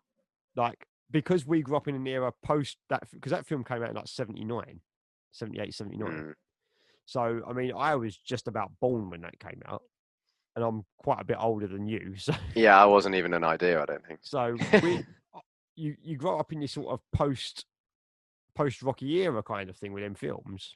Mm, And so that kind of sports guy comes from nothing and makes good. That kind of film has been done so many times by the time we're adults enough to realize what the fucking Oscars mean and all the rest of it. The idea of that kind of film winning an Oscar is fucking laughable. yeah. And yet, there you are, one of the first ones to do Mm, it, went out and won an Oscar. yeah. Also, the ending Yeah. of that makes it because it ends in a draw. It doesn't end in like the hero winning the fight at the end of it. Mm, yeah. So yeah. Anyway, the films that Hannah's watched. Yeah, We've had. What have I made her watch? We watched The Warriors. good. Yeah, she enjoyed. Oh, actually, sorry, that's what I was going to say. Well, I kind of touched on it, but I think it depends on your what you want out of a film. So yes, Alien, sorry, is the most cinematic, but Predator's probably the most easy viewing one of the three and entertaining, and Are you it's saying that Hannah just likes dumb action? no. But yeah, it depends what you want out of it, and also Hannah's not you know, not that I'd call them horror or like alien horror really, but it kind of is. She said she's not And really into sci-fi, and I was like, or sci-fi. I was Yeah, like, all three films you've just mentioned are all technically sci-fi films. yeah. I'm such a good boyfriend, aren't I was like, literally, two of them are about alien species. The third one's about a cyborg from the future. Yeah, You but couldn't ask for more sci-fi premises than that. yeah, but I even said that to Hannah. I was like, I just don't think of Terminator and Predator as sci-fi films, even though one starts with literally a ship landing on the planet, an alien spaceship, and the other one is a robot. But yeah, you just don't think of it like that, do you? Well, I don't. But yeah, so so actually in order, I guess we watched Aliens, which, as I predicted, she enjoyed more than the first one. But I think most people do, and I think I do. I think I prefer the second one. I think it's because I watched Aliens before I watched Alien. I'm pretty sure I watched the second one before I watched Oh, the I first can't one. remember. Because you got to remember, the first one came out in like 79. Oh yes, yeah. It's really fucking old. And the second one came out in like Looks incredible. 84, 85, something like that.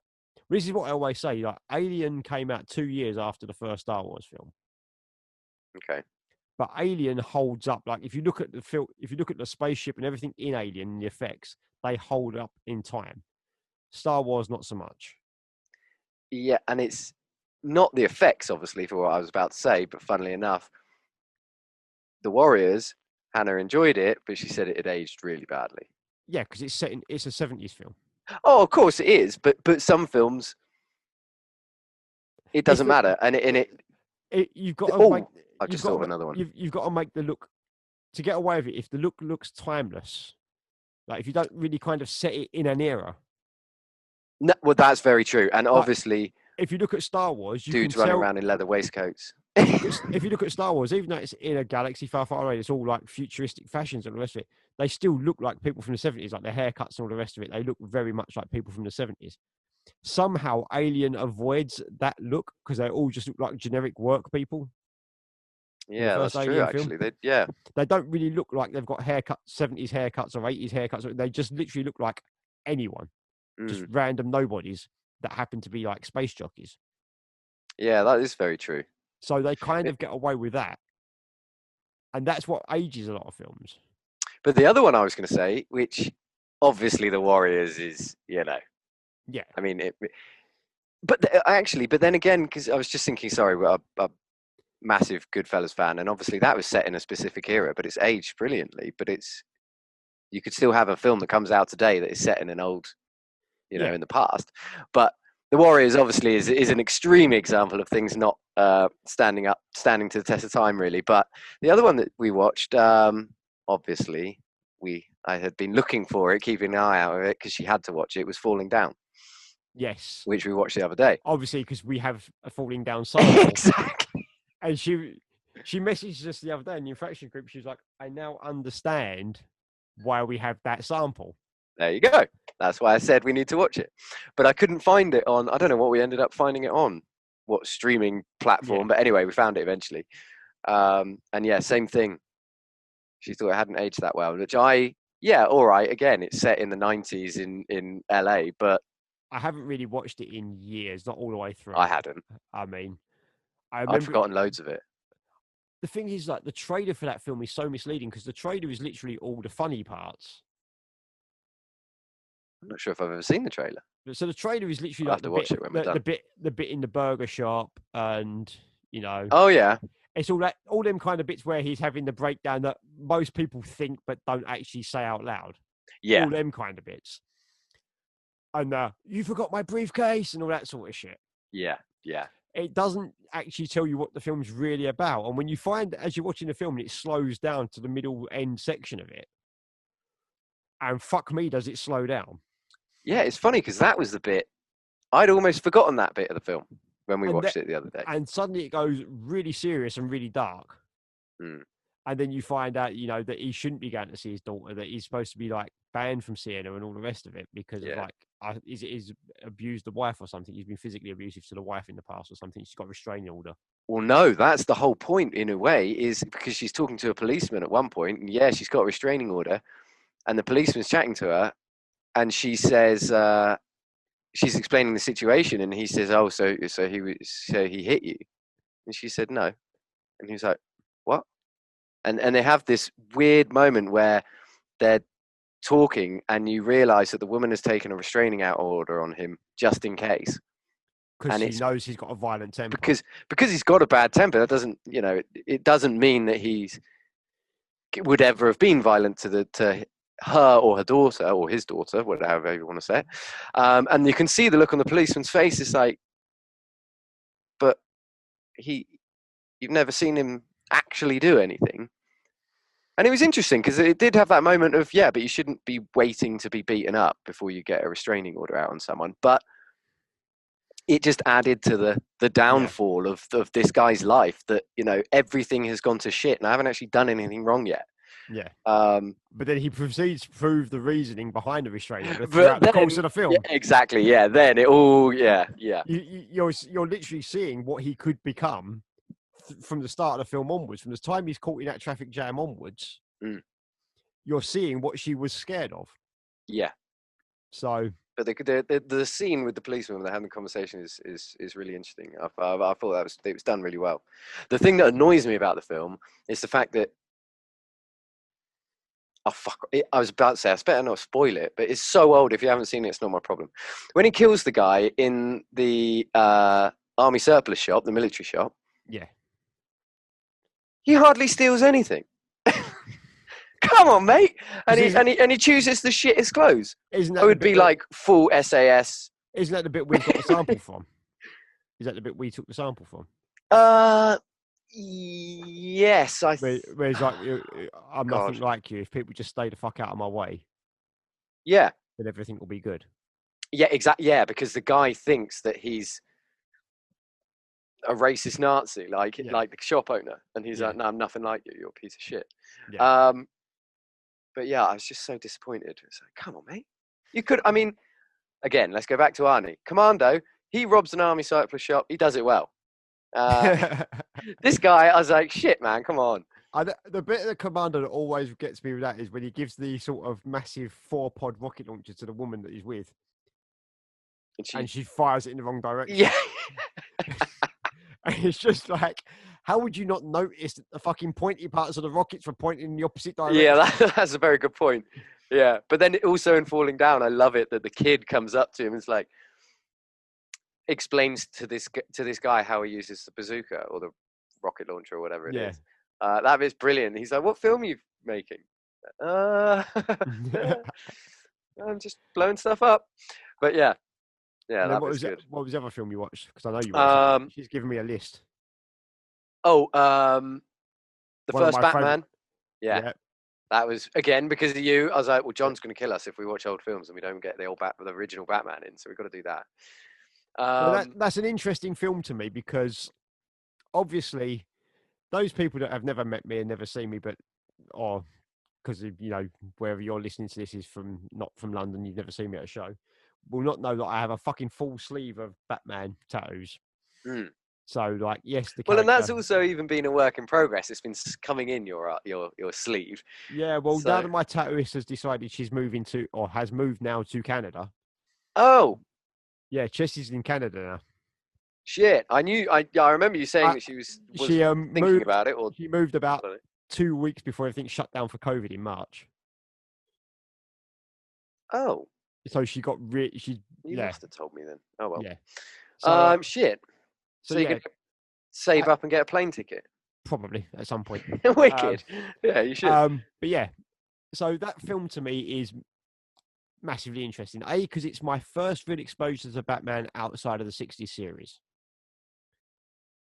So the 60s TV show that had Adam West that was really campy and, Oh, yeah. Everyone knows. Yeah. I hadn't read a Batman comic at this point. I didn't know. That's what I was going to ask you. So I didn't know Batman was a comic at this point.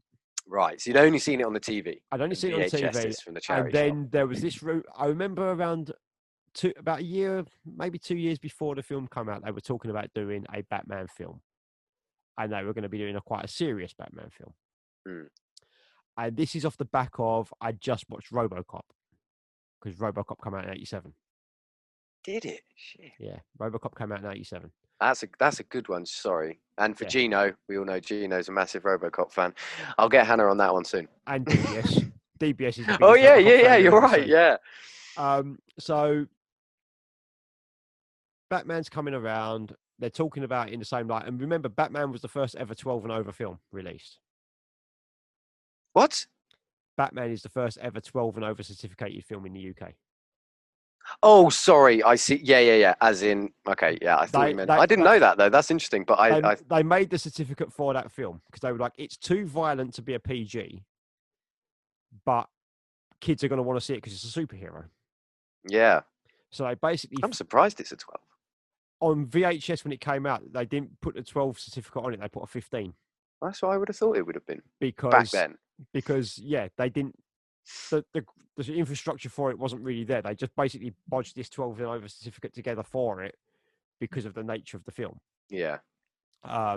You wouldn't get a 12 and over on VHS until I think it was a re-release of an old film, Attack of the 50-Foot Woman. I know the film you're talking about. But yeah, in fact, the second Batman film, Batman Returns, it was also a 12 in the cinema and a 15 on VHS when it came out. Weird. The thing Oh no, go on. Sorry. Most 12s were 15s, but going back to the first one, so that becomes my first experience of the Dark Knight version of Batman, like a darker version of it, a more realistic version of what it is. Yeah. My reference to it and why I always reference it to RoboCop is because of the acid drop. Because there's two films in short succession where I've seen someone drop into acid and have something happen to them. Because obviously, RoboCop, the guy runs the van straight into the fit of acid. That's why I was just having this blank moment. Like, what? happens. But yeah, I Yeah, remember. and Emil comes up. Oh, help me! Yeah, Oh, shit, no." yeah. And then obviously you get in the '89 Batman film, Jack Napier takes a drop into the acid and comes out the Joker. Yeah. I was like, fucking hell, like, what is going on with all these acid drop films? Yeah. I would later find out that actually took place in the comics in 1940. Wicked. So it was an old reference sort of thing they were using. Okay. But that Batman film is very strange because it's the best interpretation on live action film of the Joker. It's the closest to the Joker in the comics. Yeah, I mean, People, B, it's Jack Nicholson, so it's wicked. people will sit there and argue the toss about how great Heath Ledger was. And don't get me wrong, he played the part really well. But that ain't the Joker from the comics in my experience. Mm. And I have less knowledge in that sense. And the new one that recently came out, the Joaquin Phoenix film, The Joker. Oh, yeah. That's nothing like the Joker in the comics. No, because I did ask you actually a couple of things, because I saw that recently, and I did ask you a couple of points of it where it's a good film, and they tried to interlink the Batman bit. Yeah. So this is what annoys me. And it's kind of what bugs me with the '89 Batman film as well, is that there is no connection in the comics between the killing of his parents and the Joker. No. Oh, yeah, and of course there is. Yeah. I was just thinking about the fact in the '89 film, it's the young Jack Napier shooting. Yeah, it literally is him. Yeah. Mm-hmm. And then he becomes a Joker. Because then you get the line that towards the end of the film, he's like, "You made me, I made you.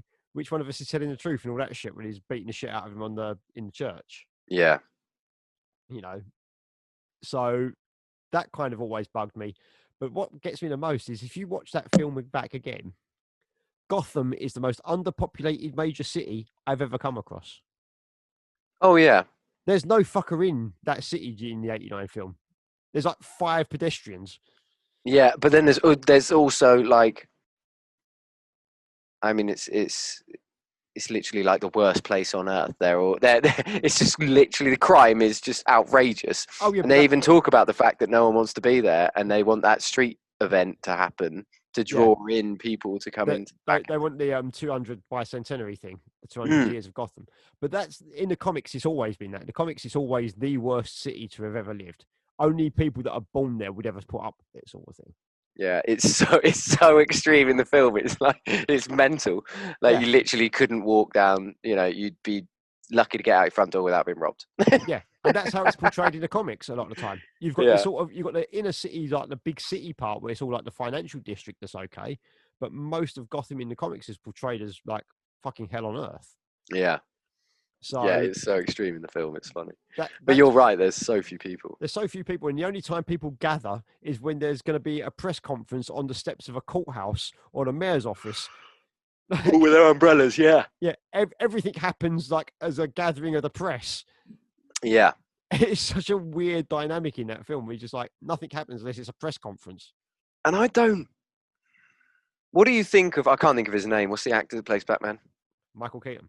Yeah, what do you think about that, him in it? I think he's all right. I think the weird thing about that is you got to remember he was coming off the back of being a comedy actor. Exactly, and that's what's like he's. I just think there's something about it. Yeah, exactly, and it's. I'm not sure. I'm not sure. I liked him really that much as a Batman. He's fine. He does a better job than some of the other people that have been in that role. Oh, yeah, I'd agree with that, definitely. But then arguably you can say that both Val Kilmer and George Clooney are stunted by bad scripts. Yeah, because those ones are really bad. Christian Bale is fine in the first Batman Begins, but then because he does that sort of low growl voice for Batman in Batman Begins, by the time you've got to take that to the final film he does, where he's got to elevate that to a full-on shouting at someone, it just starts to sound ridiculous. So he fucks himself up in some ways. And is he's the Batman in the Bane one, right? Because I haven't seen the Bane one. Yes. Yeah. Okay. Yeah, so I still haven't seen that. It's that Bane one where he has to take that low growl voice that he uses to this sort of further extreme, and it just starts to sound stupid. Okay. All right. Yeah, I know why we haven't watched it yet, because it's so bloody long. Yeah, Dark Knight. Some of these films just. Dark Knight Rises is about 2.5, 2 3/4 hours long. It's nearly 3 hours long. Yeah, because I was looking at other old films, and as I said, I'm Well, really I'm a big gangster film kind of most of the guy, films and you've mentioned like today, like Predator, Alien, and stuff like that, they're all like 80 to 90 minutes long. yeah, exactly. That was in the 80s. That was the thing. You cut it to like about an hour and a half. Oh yeah, And when I was a kid, all films hour and a half, and now most films 2 hours, if not more. Not that I'm complaining, but often, we'll after work, for example, because of my job, I have no idea what time I'm going to get home. You get home, you cook, you chill out, whatever. By the time you're actually like settled to sit down and chill with food, it's between 7 and 8. Well, we watch anything more than a 2 hour film, then you know, someone's going to fall asleep. Yeah. So that's part of the reason, because the other ones, and I might add, I've never actually been that big into any of them. The second one is obviously the best, but it's the Godfather films. Yeah. Christ, they're fucking well long. The third one's horrendous. The third one's like 3.5 hours long, and it's the worst film of the three of them by a long way. Yeah. Like Once Upon a Time in America, I don't think I'm going to bother putting Hannah through that. I like that film, but I don't think she's got the patience for But that. here's something with Godfather that I don't know if you'd have experienced. Now, around the mid-90s, they re-released them on VHS. Okay. But they'd recut them. So it was a box set of The Godfather, but it was recut into chronological order. Ooh. So the bit with De Niro from 2 is at the start of the whole thing, and then it goes through that bit. Then it goes into Godfather, what you know as Godfather 1, and then into what the second half of Godfather 2 is. Oh, wow. So they'd literally recut it into pure chronological order. That's crazy. And I watched that and I was like, this is boring as shit, because you need them time jumps, especially in number 2, to break some of it. Yeah. Like 2 works well because it jumps from the De Niro part to the Al Pacino part and jumps back and forth. Putting it into chronological order. I can't believe they did that. They did. I think they did it just to see what the reaction would be. It's like there is a cut of Pulp Fiction you can find that it's all cut into chronological order. That would be quite interesting, but also I imagine it would be just a bit weird, and it's just boring as shit because the thing that makes Tarantino's film in that case interesting is the fact that you're trying to keep up with what the fuck's going on. Like, and when you take that element out of it and you just cut a near 3-hour film of 3 quite generic gang stories. That's really weird. Interesting.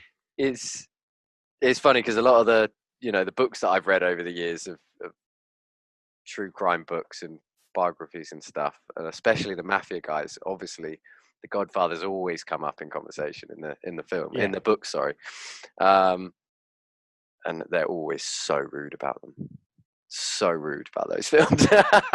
Don't surprise me. No, of course not. It's like someone making a film about the hardcore scene who's never been to a hardcore show, It's stupid. Well, I mean, I say it's stupid. I guess it kind of is. But I was going to then say Goodfellas is amazing, but then he did it with someone that was involved in that life and it was about this guy's life, and the guy was renowned for exaggerating everything. So the film came out really well. Yeah, and the thing is, like, Godfather is a film that's fine for the average person to watch. Like, it's an entertaining film. But if you're involved in that life and you're going to start pulling it apart, it's the same as what I do with comic book films. I know the comics inside out and back to front. So when you put it on screen, it doesn't represent what I know. Yeah. Then I sit. This is my biggest problem with the Marvel stuff: is the fact that they try to replicate exact comic book storylines. They don't just take the characters and then create new stories. They try to replicate what's in the comics and fail miserably half the time. You kind of have to take them as like their own thing, but except they're trying to tell. So, example, Captain America: Civil War. Civil War in the comics is fucking massive. Like, it's probably 3 to 4 months worth of comics across the entire Marvel line. Wow. Okay. And it involves every single character. Now, obviously, at the time they made that film, they didn't have the film rights to every single character that they have. So they had to change a lot of it, and Civil War becomes more scrapping the playground. Okay, yeah. I You see know, what you mean. They water down everything there's in only a about way. 10. There's only about 10 or 12 characters involved in it in the film. I haven't watched any of them. Whereas Um, in the comic, it's 90, 100 characters having to pick sides yeah. between I whether they're going to follow Iron Man or Captain America. So when you have that alteration, you're just like, well, this isn't going to be Civil War. It's just not going to happen. no. Yeah, when I was a kid, you know, well, grew up on X-Men cartoons and Spider-Man cartoons and things on the TV. Saturday morning, Sunday morning TV. Yeah, yeah. And I was always, I mean, as I said earlier, I'm dyslexic, so reading as a child never appealed to me in any way whatsoever, so including comics, but I loved the art side of it. I always loved that. Yeah. As a kid, I was always like, yeah, okay, well, I guess a young teenager at least, I was always like, yeah, I'm going to have full comic book sleeve tattoo. And Yeah. obviously, I've never got around to doing any of that. But so when the film started coming out, and I say that, I mean, there was, obviously, we discussed it. You had the Batmans, but it wasn't that sort of same thing. I'm trying to think of where they start. Maybe it was one of the first X-Men films. Maybe it was So at that sort of early 2000s. 19, I think 99 2000 is the first of the Fox X-Men films.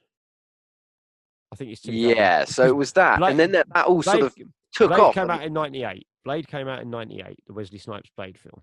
Oh, and to me, that was just a vampire film. I didn't even really associate that with comics because I That's a was unaware. that's a Marvel comic, and then you get X-Men 2000, and then Yeah, X-Men and I 2. always loved X-Men. That was my main favorite thing. So Yeah, I was really excited about the film, and I just didn't really do much for me. And the comic book, those style of comic book, it's not even just comic book, it's more superhero. yeah. That side of it, the superhero, they just, because like I said, I enjoy the Batman films and stuff, but I just never got into them really. And then when I think I've seen the first Iron Man, and then it was Thor and blah blah blah and all these other things, and then they all come together, and you've got to watch all those ones before to know what the hell's going on in those ones. And I just kind of be fucked trying to start now. It's just too many of them.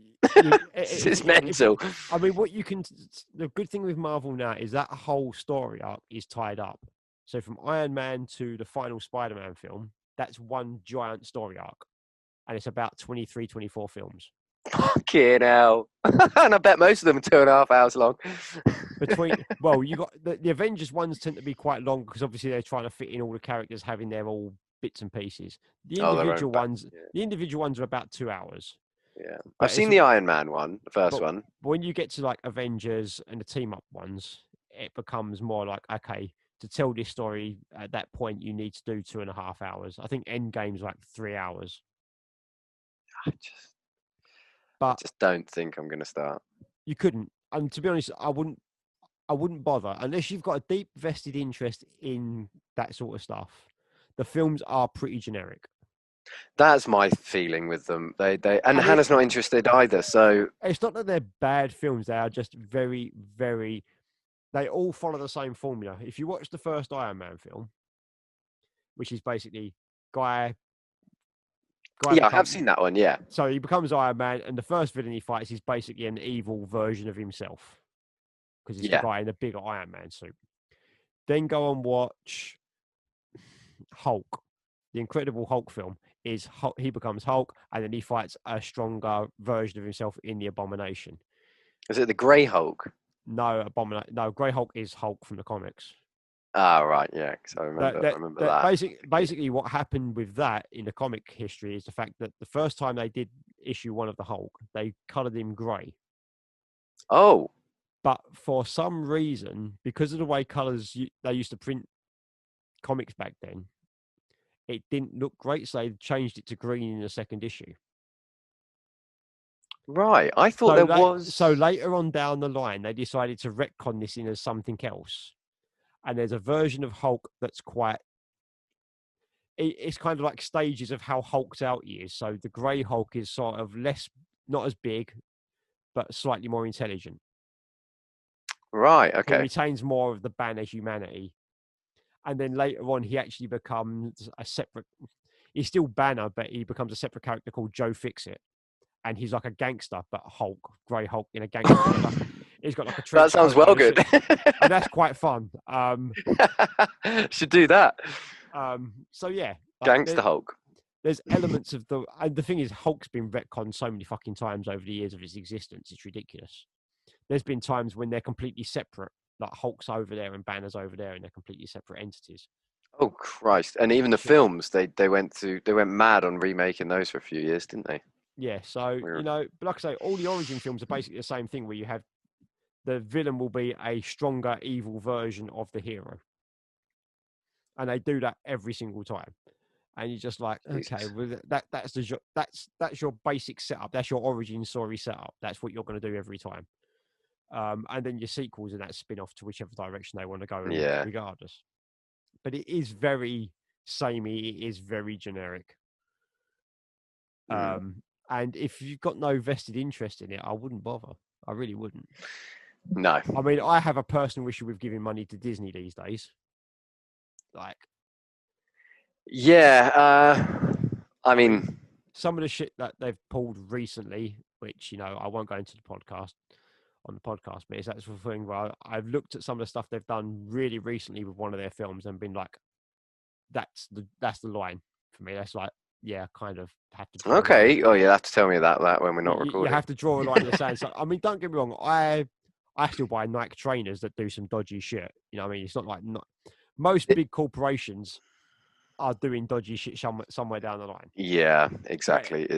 I heard about this particular thing and I was like, that's the line in the sand for me. Like, I can't carry on supporting a company.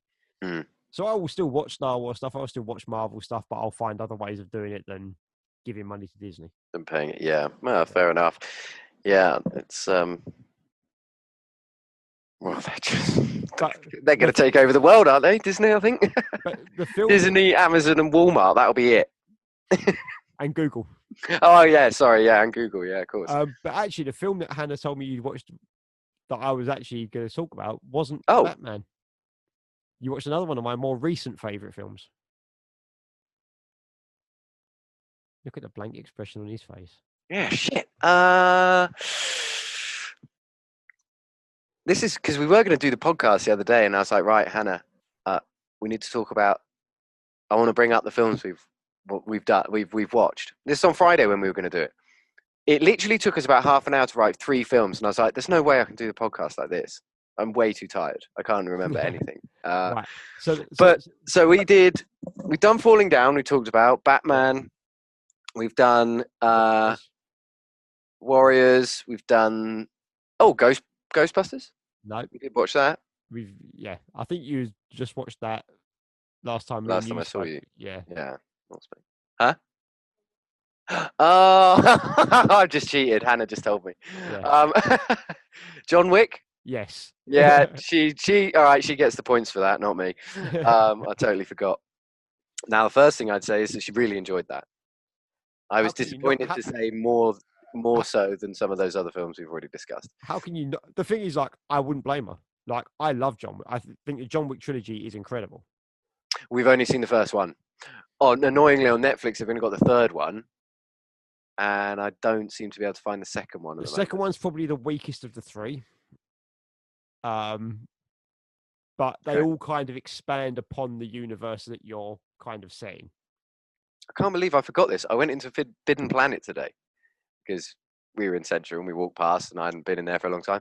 I just had a quick wander and I saw they had a John Wick model that cost God knows how much, and it made me think, oh yeah, I'll bring that up when we do the podcast. And I forgot. I can't believe it. John Wick is possibly one of them films that went completely under radar at the time it came out. Like, I think I only really heard about it till the third one came out. It was a little cult film because it's the people that produced it and directed it were the guys who did the action direction on the Matrix trilogy. Ah, okay. So they hadn't actually been producers or directors themselves. They'd always worked on like stunt coordination and things like that. Yeah. Matrix films. And then they'd approach Keanu Reeves to be like, look, we've got this idea. And obviously he'd worked with them before and trusted them to know what they were doing. Yeah, and I read something the other day that he also bought all his stunt doubles Harley Davidsons after the Matrix, and he gave so much money away. That dude has. Oh yeah, but yeah. He's, So yeah. So when all I his made John Wick, and it's this little cult film that suddenly blew up, but didn't really blow up till, like you say, till the third one to come out, and everyone was like, John Wick 3. What the fuck happened to 1 and 2? Yeah, I mean, it was on the buses, and like on the side of the buses, John Wick 3. So yeah, I remember it was being advertised all over the place. Yeah, we did watch that the other day. I enjoyed it, but the thing with me is that's sort of as far as it went because it's just an action film, I mean, to a certain extent. it is literally 90 minutes of nothing but action film. Exactly, and so I did enjoy it, but it wasn't something where I'm I like, mean, that was one of the coolest films I've seen. the storyline in the first film is pretty thin. Oh, but I also do kind of like that because it's a massive overreaction. It's To like something horrible, but it is a massive overreaction. you killed my dog and you stole my car, Yeah, and that's the whole premise of the film. and I kind of like that because obviously you know me, I'm animal boy. Yeah. I love that shit. So yeah, that's a very good reason to go on a murderous rampage, in my opinion. But it was a bit of a surprise to make a film out of it. And then, so what you develop further in the second and third one is obviously nobody goes to the hotel, the Continental, Yes. and they change the coins and all the rest of it. Hmm. So you get more about what the Continental is about and that whole world and the world of assassins that he comes from. Ah, okay. So like 2 and 3, you really build up more of a world around it. Yeah, and a backstory and Yeah, make it. it makes Yeah, a lot. okay. It's a lot more in depth than just what you see in the first. The first film's perfect without a sequel. Like you could end on that As first a film. Yeah, you And be could. like, that's a brilliant cult action film. That would be the Warriors of today's generation. Yeah, I see what you mean. Yeah, It's yeah. a straight up cult action film. It doesn't need a sequel. It doesn't really need a sequel. Like if you'd have just ended there, if that had flopped and that had been it, it's a perfect little film on its own. Mm.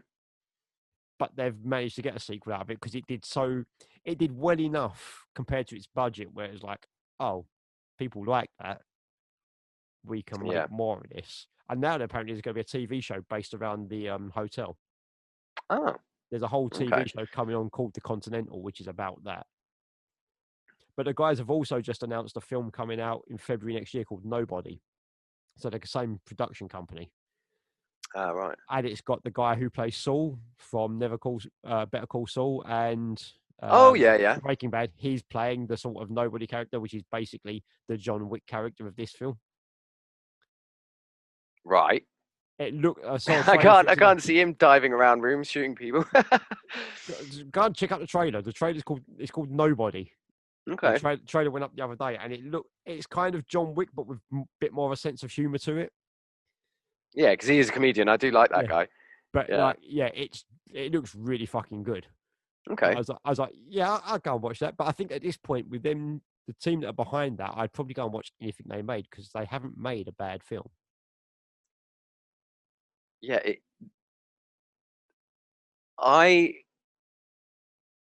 think this. I don't know how you feel about this. I haven't seen it because I was reluctant. That's made by people who clearly enjoyed the first two, but they have no clue how to make a proper fucking film. What's it called? What's it called? Bad Boys for Life. Ah, yeah. Like it's not a good film. It's just literally two people that have clearly watched the first two films and been like, okay, cool. And they've got a bit of money behind them somehow and gone like, we'll do this. And they've probably watched, it looks like they've watched a lot of the Fast and the Furious as well. Yeah. And just slapped it all together. And it's not to say that it's a terrible film, but it's something you'd watch once and go, yeah, that was an entertaining hour and a half, 2 hours. Yeah. And that's going to be your overriding impression of it. Because I did ask Hannah about Bad Boys because I love the first one. Yeah, so I asked about that and she'd seen it and then said, but I haven't seen the others. And I sort of went, yeah. The first one will do. First one's good. Second one's okay. Yeah. And the third one is literally you'll watch it once, go, that was an entertaining 2 hours. And then I couldn't tell you what the third one's about. The problem I find is this going back to exactly what we said earlier, there's too many films I want to watch and there's not enough time.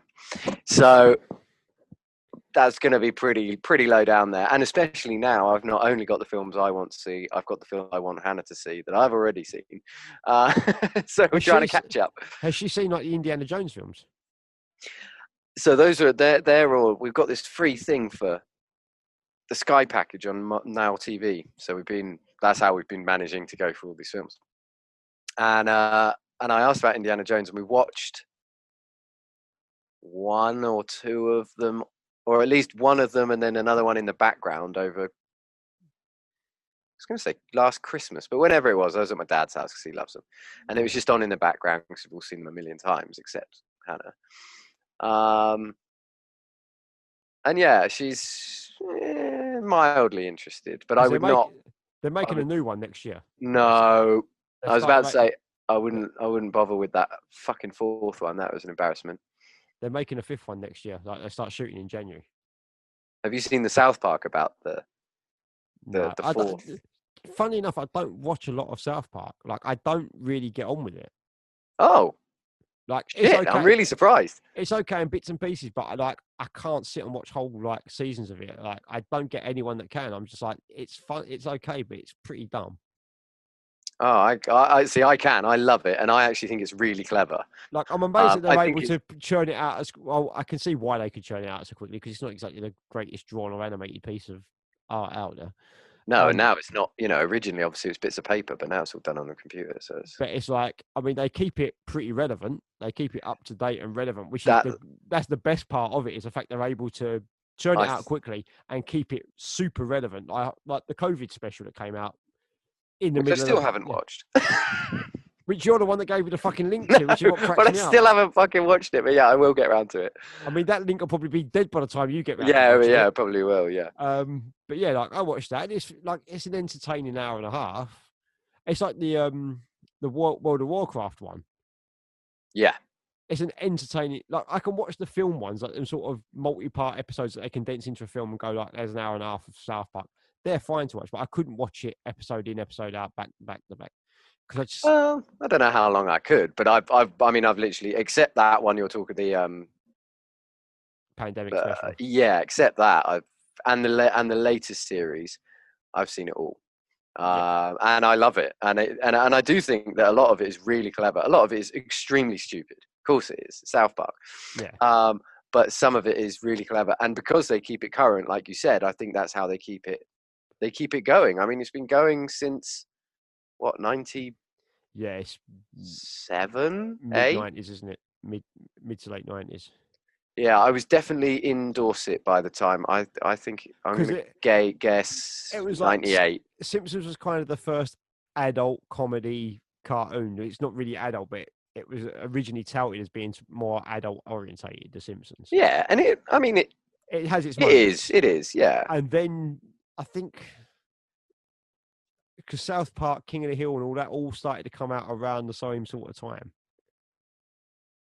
Yeah, King of the Hill, I don't know. I mean, I do know the series well. I really like it, but yeah, I remember specifically staying up sitting in front of the TV on Channel 4, waiting for first ever episode of South Park. I remember doing that with my sister.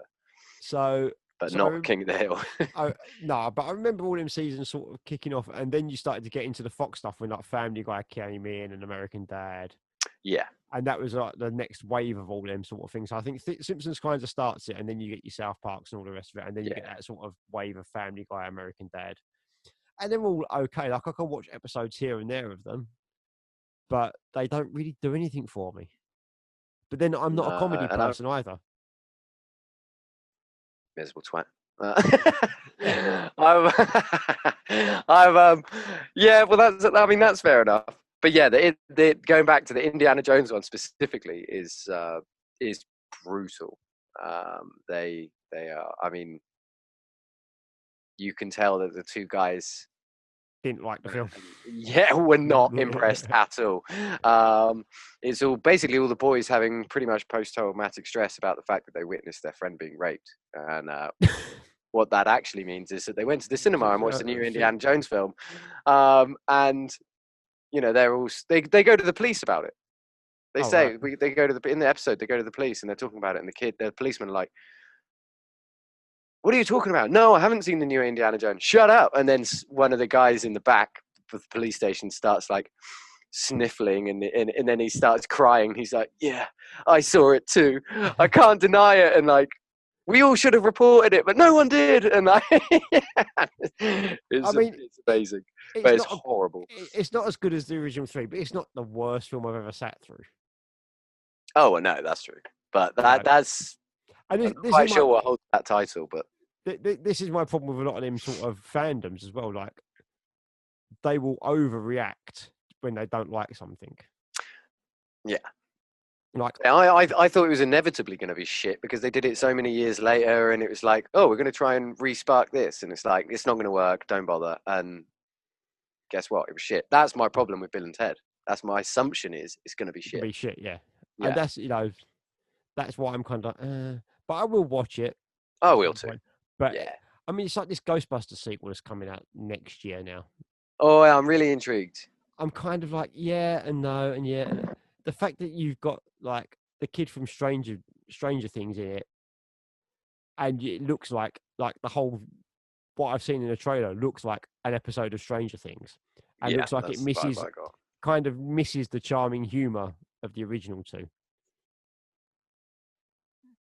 But didn't you say Bill Murray was in it? I was going to say, yeah, it's got Bill Murray in it, so how can it? But actually, I think he is in it, isn't he? He is in it, but it doesn't mean maybe it's just a cameo. Yeah, I mean, probably. The main person that'll be coming back for it is Dan Aykroyd because it's his grandchildren. Like the characters are supposed to be his character's grandchildren. Yeah. So, and it's funny because I think when we were watching Ghostbusters recently, I IMDb'd him, and he has been in loads of films, but most of them are voiceovers rather than actually on screen. I think he's done loads of cartoon films and stuff where he's, will do a voice. But I haven't seen him for years. Because Wassett's the one that's obviously retired from acting entirely, is the guy that plays the little nerdy solicitor that becomes a dog at the end of it. Oh, yeah, he did. Yeah, I read about that. Like, he's a fucking legend, that guy. He quit his career to care for his kid or his wife or... His wife, I think it was. Yeah. A lot of respect that guy needs. And he was wicked. I mean, he's in all the best 80s films. Yeah. Except the Arnie ones. But... he just basically went, yeah, my family's got to take priority here. And just left. I mean, you got to remember, he's in like Little Shop of Horrors. He's in the Honey, I Shrunk the Kids films. Mm-hmm. Like, he was in all these sort of big kids, like, well-known films. Massive. He must have had quite a lot of money. Or I'd like to think he did anyway by that stage. Yeah, you never know. But you've also got, like, with Ghostbusters, it's one of them films that's like, the first film is so good and so good at what it does.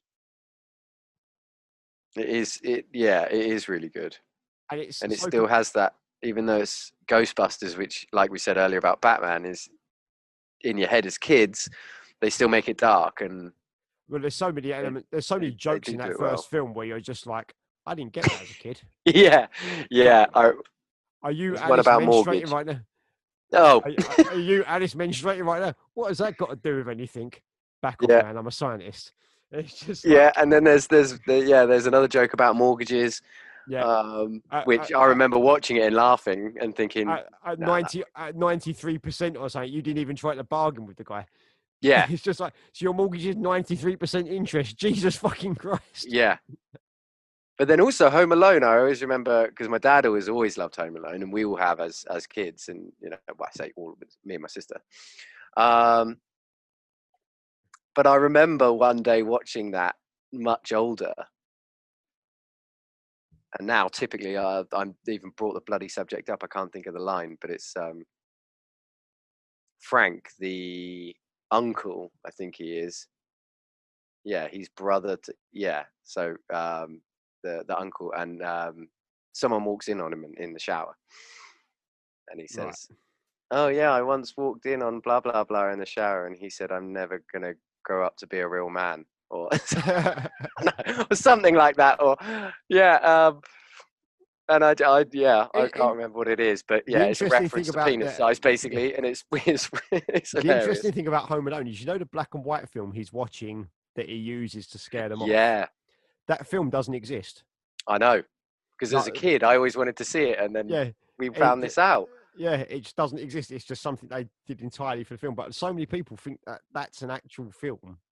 Yeah. Well, like I said, I always did. And when you find out it's not, I bet you there are people listening, or will be people listening, who go, "What?"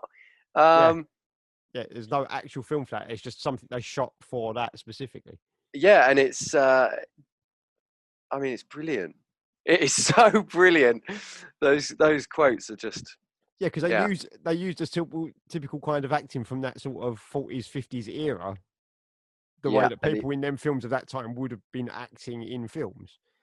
yeah, because even in the second one, They do the same thing, don't they? It's a similar thing. yeah, I Yeah. always think,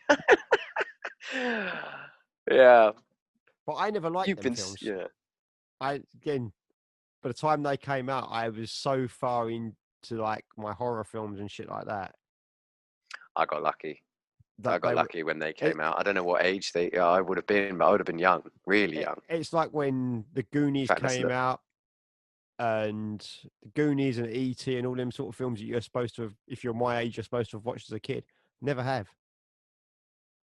Yeah, Goonies was another one I had to make Hannah watch. Never. I grew up on Goonies and Home Alone, See, I've and never watched the Goonies. Never. oh my God, Like I know bits of it, but I've never watched it. I've never watched E.T. I've never watched Back to the Future. I what? have I have zero interest in them. That's weird. I would have thought Back to the Future out of all of those is the one that you would enjoy the most. And I mean, I've again because of my age, that's just life. I could not tell you how many times I've seen those films, but they've never been something that I've been like, oh my God, I love Back to the Future. Um, Home Alone Again, definitely, and the Goonies I think Back to definitely. the Future again. It's one of them films like all the other films I just mentioned. They came out at a time when, by that point, I was watching Terminator, Nightmare on Elm Street, Friday the 13th, and so when you're watching shit like that, what interest does Back to the Future have to you? Yeah, definitely, and that's it. Go- I've just looked it up. So Home Alone came out in 1990, so I was 4, I um, was 12. and then I was 11, heading towards 12. And then, oh yeah. So actually, I guess because it would have come out at Christmas, wouldn't it? So I would have been nearly 5. But because of that, I was at a perfect age to be introduced to Home Alone, and because it had that silly humor in it that for the parents, basically, my dad always loved it as well. So he'd be more than happy to sit down and watch it. In Yeah. fact, I know him; he will be watching it this Christmas when it's on by himself. uh, he definitely will be. What was the other one we just mentioned? Oh, oh yeah, Back to the Future's Back to the Future, like 84, 85. 85. So I was like 6 or 7 years old. But like I said, the problem is you've got two films about time travel. One's the Terminator and one's Back to the Future. I've already Well, yeah, watched the exactly. Terminator. Why the fuck have I got any interest in watching Back to the Future? No, they're completely different types of films, but they both feature time travel. Yeah, and as a That, young boy, which are you going to lean more towards? The one where people get shot and murdered and shit, or for me, or the more yes. family-friendly one? Yeah, Yeah. exactly. So I think I think most little boys would lean more to the guns and the violence. I definitely would have done, Yeah. and still do probably. It's kind of weird. Like, I think of like our generation growing up. I mean, I don't know what your parents were like, obviously, but my parents were like, watch whatever the fuck you want, provided it doesn't give you nightmares. We don't care how violent it is. Like, Predator at 6, 7. Yeah, they yeah. didn't So care. it was just that sort of thing where it's like, I think people talk about like how these things can be bad for your mind and this, that, and the other, and they can like, but I'm like, unless the person's actually got something going in that direction in the first place. Well, exactly. They can be bad for some people's Yeah. minds, but that is such a tiny, tiny majority of people that would Yeah. watch, or because the same applies to computer games and all this shit. GTA come out. We weren't overrun with kids stealing cars and running around shooting people, were we? Are you sure? Well, nah, I we mean, already had that shit going on. I mean, we did get a band out of that in Grove Street Families. Yeah, true. Yeah, no, I just meant when the first GTA came out, I remember there was a bit of talk of it on the news or whatever when it because it was. Mate, I mean, it's one of the most violent games. Well, I mean, they're so realistic now. the first game to get a proper certification was Mortal Kombat. Oh, was it? That Mortal, doesn't surprise me. That definitely came out before the first GTA did. yeah, Mortal Kombat came out Years in before. 91, 92. Because it came out Yeah. just after Street Fighter 2 came out. Yeah, I mean, it was on the. I had it on the Mega Drive. Um, So with the Mega yeah, I Drive, guess Mega Drive is probably the first thing it came out on. Would it have been? Or it came out on the Mega Drive and Super NES at the same time. The Mega Drive was the crappier version, but had all the gore in it. The Super NES version was the better version to play, but had all the gore taken out of it. Because Nintendo, being a family-friendly company, didn't want all the blood and guts. They I didn't changed all even the. know you could play. I didn't know that it even came out on Nintendo. Because yeah, Yeah, I was Mega Drive all the way. You mentioned it earlier when you go to someone's house and your mum, you have to go with your parents because they're going or whatever, and yeah, those guys showed you that film. It would be when my sister was getting picked up from her friend's house, and I'd have to go reluctantly. But yeah, then specifically one family, I remember and it was they only had daughters as well, so I was yeah. 6-year-old boy. I'm not. Um, but they had a Super Nintendo, or they had a Nintendo. They had all the different ones actually. The first one was just then. It was the second one that was the Super Nintendo, wasn't it? Yeah. The Nintendo, you had the NES, which is the first Nintendo. Yeah, they had one of those, and then they got the next one, so Then you I had loved it. the Super Nintendo, which is one that looks like a concrete slab. Yeah, That's the Super Nintendo. with the rounder controller rather than the square one. Yeah, Yeah, or well, rectangular one. Yeah, yeah, yeah. yeah. Shit, I loved that. That it became like, whose house is she at? Yeah, I'll come. So I could have a go on the Nintendo because I was Mega Drive. Yeah. I mean, yeah, Mortal Kombat's the first one to really get certificated. And there was a game on the Mega CD called Night Trap, which also they were both The put in. Mega CD, I forgot about that. I didn't ever get that bit. I Yeah, didn't ever have one of those. I mean, I wasn't a console collector as a kid. I became a console collector as an adult, but I still had all them consoles because I would like save up from bike rounds or whatever at the time and go And and I buy know, them. Sega was the only thing I had. And then after that, really, I'm not, well, as you know, I'm not, I've become a gamer in 2020 again. Yeah. And the last time I was a gamer was Sega Mega Drive, really. I had an So, N64, which I thought was boring. I then bought an Xbox when everybody started playing Call of Duty online, the first Xbox. And I was like, yeah, I'm going to do that. And I didn't. I just went to my friend's house anyway, so it's completely wasted. so Sega Mega Drive had the second greatest game of all time on it,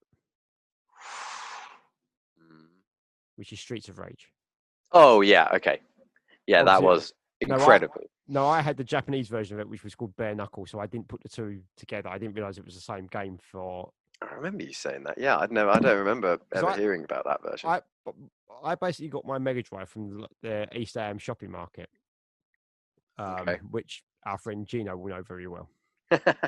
Um, and it was a legit little gaming shop, but the Mega Drives he'd got in were the imported Japanese ones, and I didn't know the fucking difference. No one knew the difference at that time. No. This was the first time that we were hearing about things being region locked, where it'd be like that's a Japanese version, that's an American version, that's a UK European version. The back then though, the only difference in them was the shape of the actual cartridge that you put into them. So it was a different shape. The actual cartridge was But it's slightly still different shaped. but it would fit, would it? Or not? Well, the Japanese one took all of them because it had rounded edges.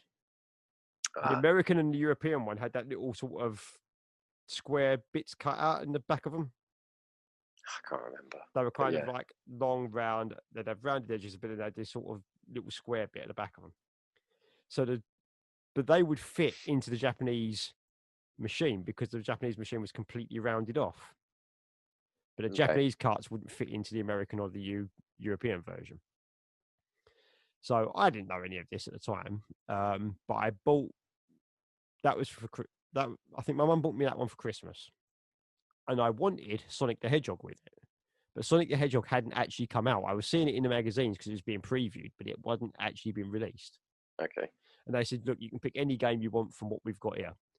And there was a game that had 3 people in fighting poses on the front of it. I was like, that looks like fun. Bare knuckle. Young boys and violence. There you go. Yeah. That's what I said. So I bought that, got that with it, enjoyed playing the game. And maybe about 6 months later, everyone's talking about this game, Streets of Rage. And I was like, what's this then? Like, Okay, go check it out. You know, my mate had a normal European Mega Drive and he had Streets of Rage to play. I was like, as soon as he turned it on, I was like, I've got this. I've had this for months, but it's not called Streets of Rage. It's called Bare Knuckle. And like completely baffled as like, what the fuck? And then later on, we find out, you know, in Japan it's called one thing, in Europe and US it's called something else. Yeah. But yeah, that to me is like, I mean, I've just obviously this year Streets of Rage 4 finally came out, Mm, 26 years after the last one. yeah.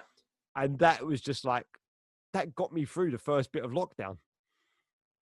Because Yeah. it dropped like the first week of lockdown. I was like, yes, this couldn't be more perfect timing. I haven't got to take time off for this game. I get to just sit here and play it and Yeah. get paid. Yeah. Yeah, and I've been really enjoying, because we watched everything through Hannah's laptop, work to laptop. Yeah. And you know, sometimes she had to do work. So, and we don't have TV. So that was it. We had nothing unless we had a DVD. That was it. Yeah. And a friend of mine him and his wife have, you know, they got a PlayStation. We were chatting about it, and you know, we knew that you could get all the apps on it and everything, and Yeah. they're a hell of a lot cheaper now than they used to be. And so we agreed, sod it, we'll go twos up, we'll get one. And we did. And I'd been watching this thing on YouTube about this game DayZ, and it was because I haven't really been a gamer for many years. I spent most of my time in my friend's house smoking weed and playing video games, but it was his console, you know, and so I still was in the loop and would still play games, but I wouldn't go home and play games. I only did it at his house. Yeah. Like, God, I mean, the amount that I played GTA Vice City, you'd think I owned it, but actually I didn't. I just lived in his house, basically. Anyway, and so I'd seen this thing online. It was a game, this sort of survival game. I'd never seen a game like it before. And you just wandered around, and everybody else on the map was actual real people playing the game too. And I was like, Yeah. what? Anyway, so I spoke to my friend about it, the one I just mentioned, who's a big gamer. And he said, mate, it's fucking wicked. I've been playing it for years. But he'd been playing on PC. But he had it on PlayStation. I have bought a couple of other games, but it's basically the only game I've played since I had the PlayStation. And I've got a group of friends, hardcore guys actually, some of the Tempest Fray guys. Shout out to those guys. But they play, so we're like they're just my gaming buddies, and they've been my support, really. They, you know, my life force for this fucking year of staying in and doing absolutely nothing. I still get to chat to them a lot. Yeah. And I mean, it's been such a laugh. gaming wise, Stupid because the game is ridiculous, but it's been fun. I mean, gaming wise, it's I'm really easy. Like gaming, just give me a fighting game. And I've never really gotten Like on with them. give me Street Fighter, give me King of Fighters, give me Fighting EX Layer, any of them. Don't give me Mortal Kombat. Mortal Kombat is janky American dog shit. What me and my friends used to do is, back in the Mega Drive days, we used to take turns at trying to do the fatalities. So you'd stand there and do nothing while the other guy beat the shit out of you, just so you could get to the end to try and do the fatality. Yeah. Up, down, down, forward, back, B. Used to do it all the time. The thing is, like, I think I've played every single Mortal Kombat game that's come out, and I've never enjoyed them. Like they're fine for like 5-10 minutes, or like just busting through the arcade mode, but they're not smooth. They are janky as fuck.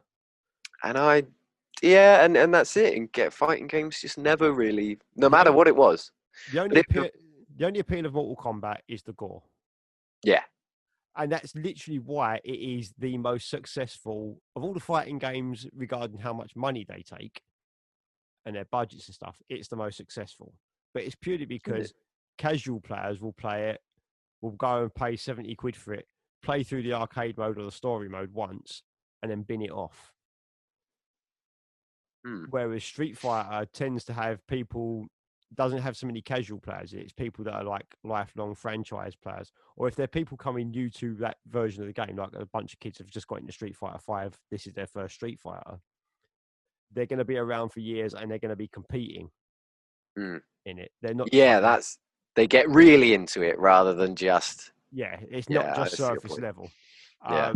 To the point where, I mean, I've said to a few people, I've got an app on my phone that tells me all the frame data for every character and every character's moves. Yeah. Which, Whereas your average yeah, gamer person buying a fighting game ain't gonna bother with all that. well, if you're playing most fighting games, they will, but it's Mortal Kombat for some reason attracts a casual fan because of the blood and gore of it. Don't get me wrong, they're a competitive Mortal Kombat is a massively competitive game. It's one of the big few what we call Evo games. Okay. But it's bigger as a game franchise making money because of all the casual people that buy it, play through the story and fuck it off. Mm. Which is why it gets such a big budget to make it, which is why you can have Arnie come and do voice lines as the Terminator in it. Oh, really? In Mortal Kombat 11, you can play as the Terminator, and Oh, it's wow. Arnie doing the voice. You've got Holy shit. Rambo. You've got Rambo in it. So that's the point of it being Soldier On. Doesn't matter what you've done to do to us or what you say about us, we will still be here going forward. And but all the songs in there are quite general. They're not really about well, my other people are good at mixing them bands up and balancing that out. Yeah, I mean, again, we can't mention it on here, but the hypothetical day splits for the UK returns, as I said in the chat, look pretty much bang on to me. They look well good. Yeah, I think they're done really intelligently. Because again, you've got a mix of different styles on each day, but they're still within their grouping kind of thing. Exactly. Yeah. I mean, I did joke. I think it was there was a Facebook post about how the booking the Sunday can be really hard because everyone's like hungover and this, that, and the other. And I jokingly put, we should literally next time we do our big fest, the 2021 Ready Fest. If we do a third day on a Sunday, it should be straight edge Sunday. Yeah, that'd be wicked. Because then all on the straight edge all the Sunday, that all the bands won't have been fucked out of their brains the night before. Yeah. So straight edge Sunday, that's brilliant. Because Sunday, I find the opening slot on a Sunday is rough. God, yeah. Like we did it for Ninja Fest with Proven, and that's a hard slot because it is the people that are there are either people that didn't show up for the whole weekend, they're just going for that one Sunday, and they've turned up, and they're from out of town, so they've turned up early. Or they're the people that didn't sleep all night and are just literally crawling around the venue and looking for a wall to prop themselves up against. Yeah, I mean, I was there and I definitely did sleep. But I'm talking about in general, like that opening. I do know what you mean, though. Yeah, opening exactly. slot on a Sunday is like, if you're going to get anyone to move to you at that point, you better be working overtime on stage, because no one gives a fuck about you. Yeah, it is really hard because I mean, an opening slot any day at the fest is not really ideal. Someone's got to do it. Yeah, simple as that. The thing is, like, for me, if you're a new band, it's a good slot to take because it's a learning experience. Yeah, and you've also you're on a good bill. Yeah. So that helps you in the future, because people do look at the bands that you've played with, if you like it or not, when they're booking bands and stuff like that. Yeah. So yeah, it is beneficial, but at that 20 minutes of doing it, you think, why the fuck did we even bother? Yeah, I mean, but that's not always true because there's always someone watching. I mean, Proven, I think it was like our 5th ever show. It was opening Ninja Fest on the Sunday. Yeah, I mean that's pretty good. And that was perfectly where we should have been. But it was a learning experience as well. It was like, okay, if we want anyone to move, we're going to have to fucking go balls out for this. Now, thankfully, we had a very experienced member of the band with us then, because that's when Nikki from Knuckle Dust was playing bass for us. So obviously, you've got someone who just is like, anyone who's ever watched Knuckle Dust knows what he's like live on stage. I mean, he's a fucking hazard if you're in a band with him. In what sense? He doesn't stop moving. His arms constantly, because the way he plays bass is so violent. Yeah. It's just like, fuck me. Like, you turn around and suddenly you've got Nicky's fist in your face. It's like, right, cool, calm. But yeah, having that definitely helped. And for me, like Gino, it's definitely like a learning experience doing that show. What, for him or doing it with him? Well, What do you mean? just doing the show in general was a learning experience because it was the first time we'd played a big fest. Oh, right. And yeah, You okay, know, yeah. and Yeah. you've got someone who's experienced at doing that sort of thing on stage with you, so you can kind of feed off his energy because he knows that you're going to have to give it like 200% Mm, in that slot. So yeah. definitely worth doing. So yeah, if you are in a new band and you do get the chance to be opening slot on a fest, definitely take it. Yeah, don't turn your nose up to the shows. That always annoys the fuck out of me as well when people are, oh, I've just started a new band, but I know cool people and whatever, and you apparently don't think that you should be opening shows. It's like that's what you do. That's how it works. When you're a new band, you open shows, Yeah, and you move up the lineup as time goes by. I'm Deal with it. I don't care. With Infraction, I'm like, yeah, we should still be opening shows. We've played 2 shows. Yeah, Like, exactly. we're just in a weird position where in UK Hardcore Returns, there are bands that have played 1 show or no shows yet. Well, yeah, that's very true. Because of the COVID lockdown. So we're in a very lucky position where we won't be opening the day that we're playing because, there are bands that haven't played a show. Yeah, that's true. That'll be their first show, which is great. The fact that we've got people playing their debut show at a sort of celebration of UK hardcore is amazing. Is literally perfect. Yeah, it's like you've got bands that literally this is going to be their first show, and headline you've got bands that have played fucking hundreds of shows over their lifespan, sort of thing. So I think that show is. I hope I'm gonna be a bit risky here, but I'm pretty sure we'll have mosh into the first band. I think that show. I think there are going to be. I think it's going to be pretty chaotic from start to finish the entire weekend. It's going to be. I think the dance floor is going to be wild because everyone's going to be like a year of not going in the pit. So the dance floor will be wild. The drinking will be wild.